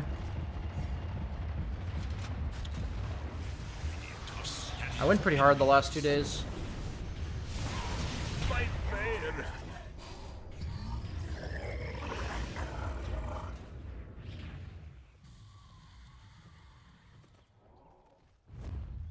Gersh, I think people are just used to the left side, but I think right side minimap objectively is better, but like I could never get used to it.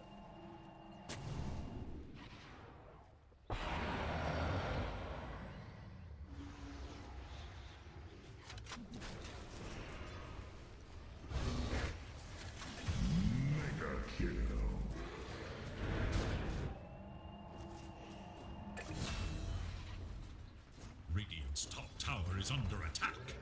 Somebody linked something.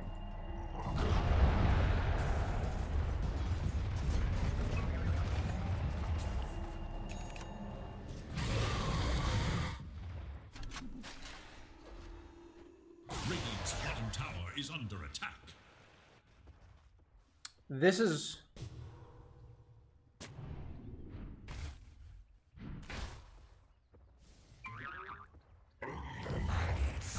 So this fucking person is responsible? This fucking post is responsible? This fucking shit? Who asked, sticker pants? Who asked? Radiant's middle tower is under attack.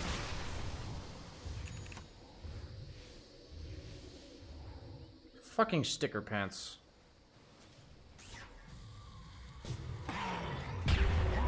Can't run forever, can we?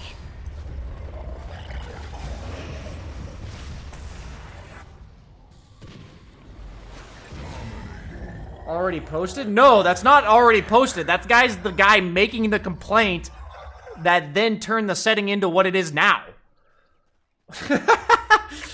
He was the one that got the old setting changed. Fucking, the old setting was dope. Fucking sticker pants, man.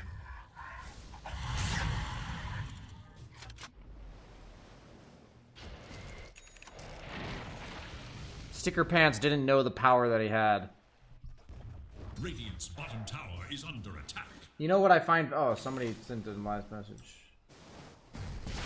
I do inclined treadmill walk for an hour. I find a comfortable stride. Yeah, honestly, I'm probably gonna go to the gym and do something like that. Probably not a walk, but I mean, the thing is, I also walk a lot in my daily life here, so I don't really feel the need for like treadmills and stuff. Dire structures are fortified. I think as an American especially, or somebody who lives in a rural area, it's good to have things you do to walk, but I don't really have to do that. I kind of just have to walk.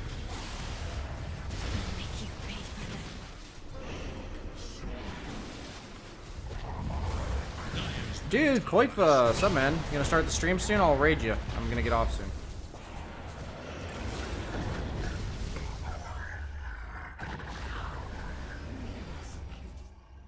What do you think is a good hotkey that other players don't use?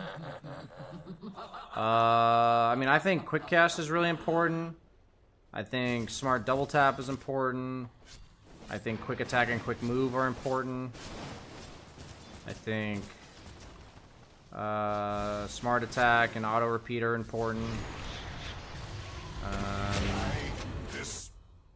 I think it's always, I mean, these are things a lot of high players have at least, but I think like a purchase quick buy option is important. Scoreboard's important. Having a hotkey for glyph and scan. Having a hotkey for opening your shop. 5 to 10 minutes? Okay, easy raid. Radiant's middle tower is under attack.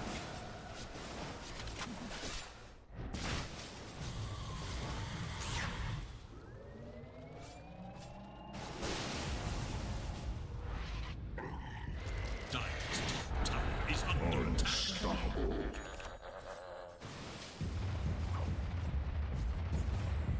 How do you camera track hero in blocking camps so you don't have to scroll with... if you want your camera to be centered on your hero, you have to double click the hero select button. So whatever your hero select hotkey is, you have to double click it and hold it down.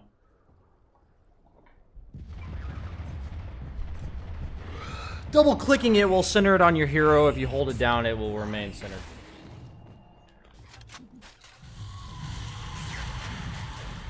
Will you come back same time? Yes. I might be like a tad late today just because I went longer on this stream, but yeah, I'll be back sometime around 3:30, maybe 4 at the latest. You can click portrait too. Guys, you don't fucking click. Oh wait, if you click your portrait, does it hold? Yeah, okay. So this is how you follow somebody without holding. But you wouldn't do this for yourself, right? You would do this for others. Somebody redeemed 5 push-ups. Roshan has fallen to the rear. Immortality! Dire's bottom tower is under attack.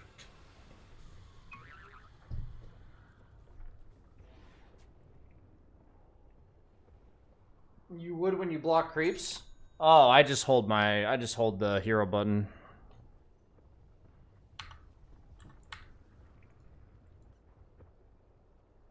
Oh my god. You guys are fucking typical. Dire's middle tower is under attack. Loaded to the gills. Radiant's bottom tower is under attack. Dire's top tower is under attack.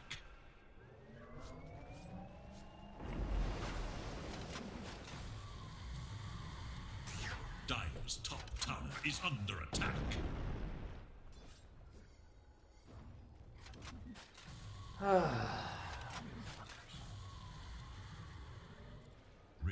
I think the worst part about it is that people don't like redeem them all at once. They let me finish the previous 10, then walk back to the computer, and then see the next 5. Like, you guys are just sick, twisted fucks. Dire's top tower is under attack. Radiant's bottom tower is under attack.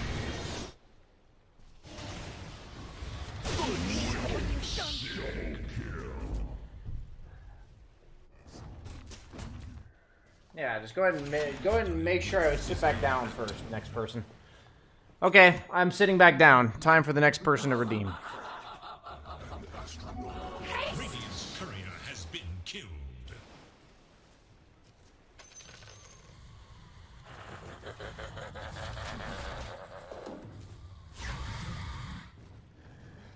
Perfect timing. Very good. Very good timing, guys. Perfect.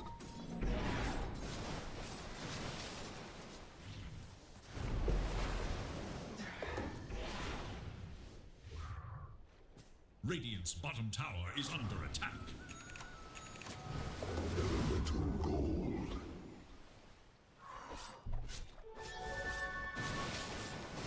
Perfect. Nomi's LS and Knight AoE. I'm gonna have to critique you. I was not sitting down before you issued the next 10.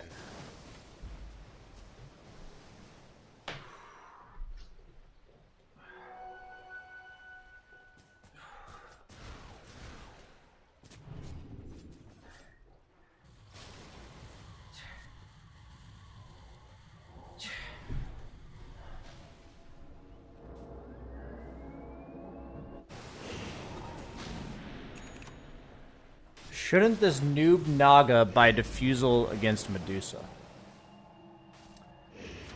Generally speaking, Medusa isn't really that countered by Diffusal, to be honest. It's so Just redeemed. only heroes that counter Naga or Medusa with Diffusal are like tempo heroes. You know, heroes that hunt her with the Diffusal. Like, you know, maybe Slark or... you know, Ricky for a hero. Dire's middle tower is under attack. Dire's middle tower is no more.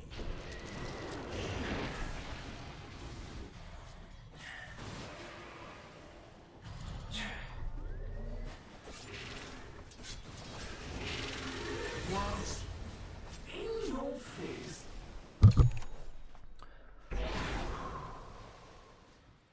Radiant's top tower is under attack. Yeah, I was late. I'm sorry. No. Knight AoE, you were early. You were early. See, DMN7 nailed it. Right? I thought I was done. He gave me that sense of hope where I'm like, oh yeah, I'm done getting redemptions. I sat back down. I was settled back in, not thinking I was going to do 5 more, and then he redeemed it. Okay? Teaching you guys how to get maximum value out of your channel points.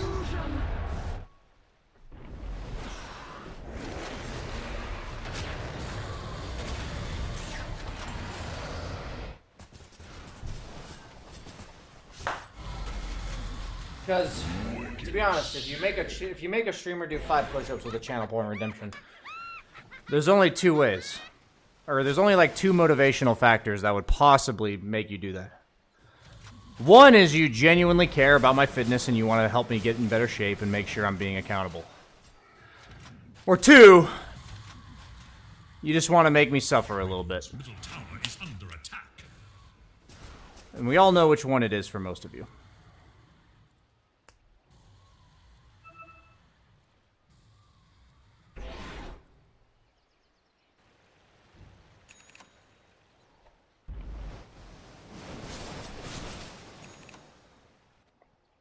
Of course, most of you guys are just looking out for me. Like you guys said in chat. Most of you are just looking out.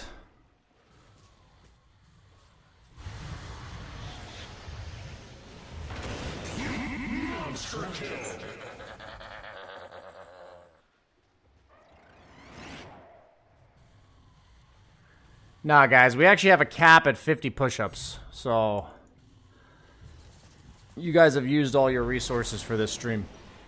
Fortunately, it refreshes every stream, so, you know, you can give me 50 more later. The Dire scan, on the hunt for Radiant forces. The only reason I added that cap is there was like one time that I had like 75 push-ups redeemed and I just couldn't do them, so. Hey, what stunned him? Oh, he was like somewhat facing Medusa there, so he got stunned. To be honest, Naga into Medusa Tinker I think is pretty unwinnable. I feel like Naga into Tinker is unwinnable. I feel like as Naga, you would have to do some wonky fucking build. You'd go like I feel like I'd go like Manta Strength Link if I was against Tinker. And I would probably still lose. Is there any build you can go on Naga that deals with Tinker? Like, other than, like, Blink Sheep? Like, what else do you go? Is there a build? But then you just lose to Medusa. I don't fucking know. Dire structures are fortified. Dire's top tower is under attack. Did you hear about that weird Twitch bug going on with sound delay? Is that happening right now? I did not hear about it, but I'm ending the stream anyway. Radiant scan, eager to know Dire's whereabouts.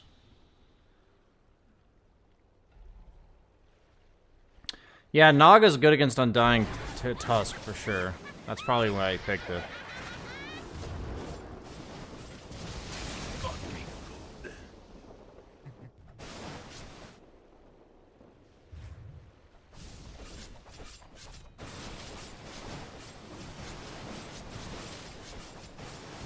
Are you still with Team Secret? I'm a streamer for Team Liquid. I've never been with Team Secret.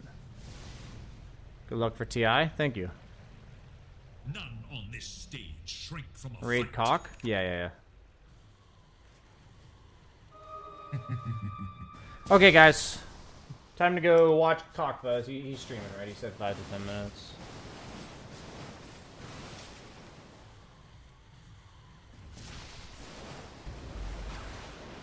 Yeah, he's on. Why aren't you a streamer for TL? I am. I'm a streamer for TL. Do you see the teamliquid.gg in the bottom right corner? Okay, guys. See you guys later. Bye-bye.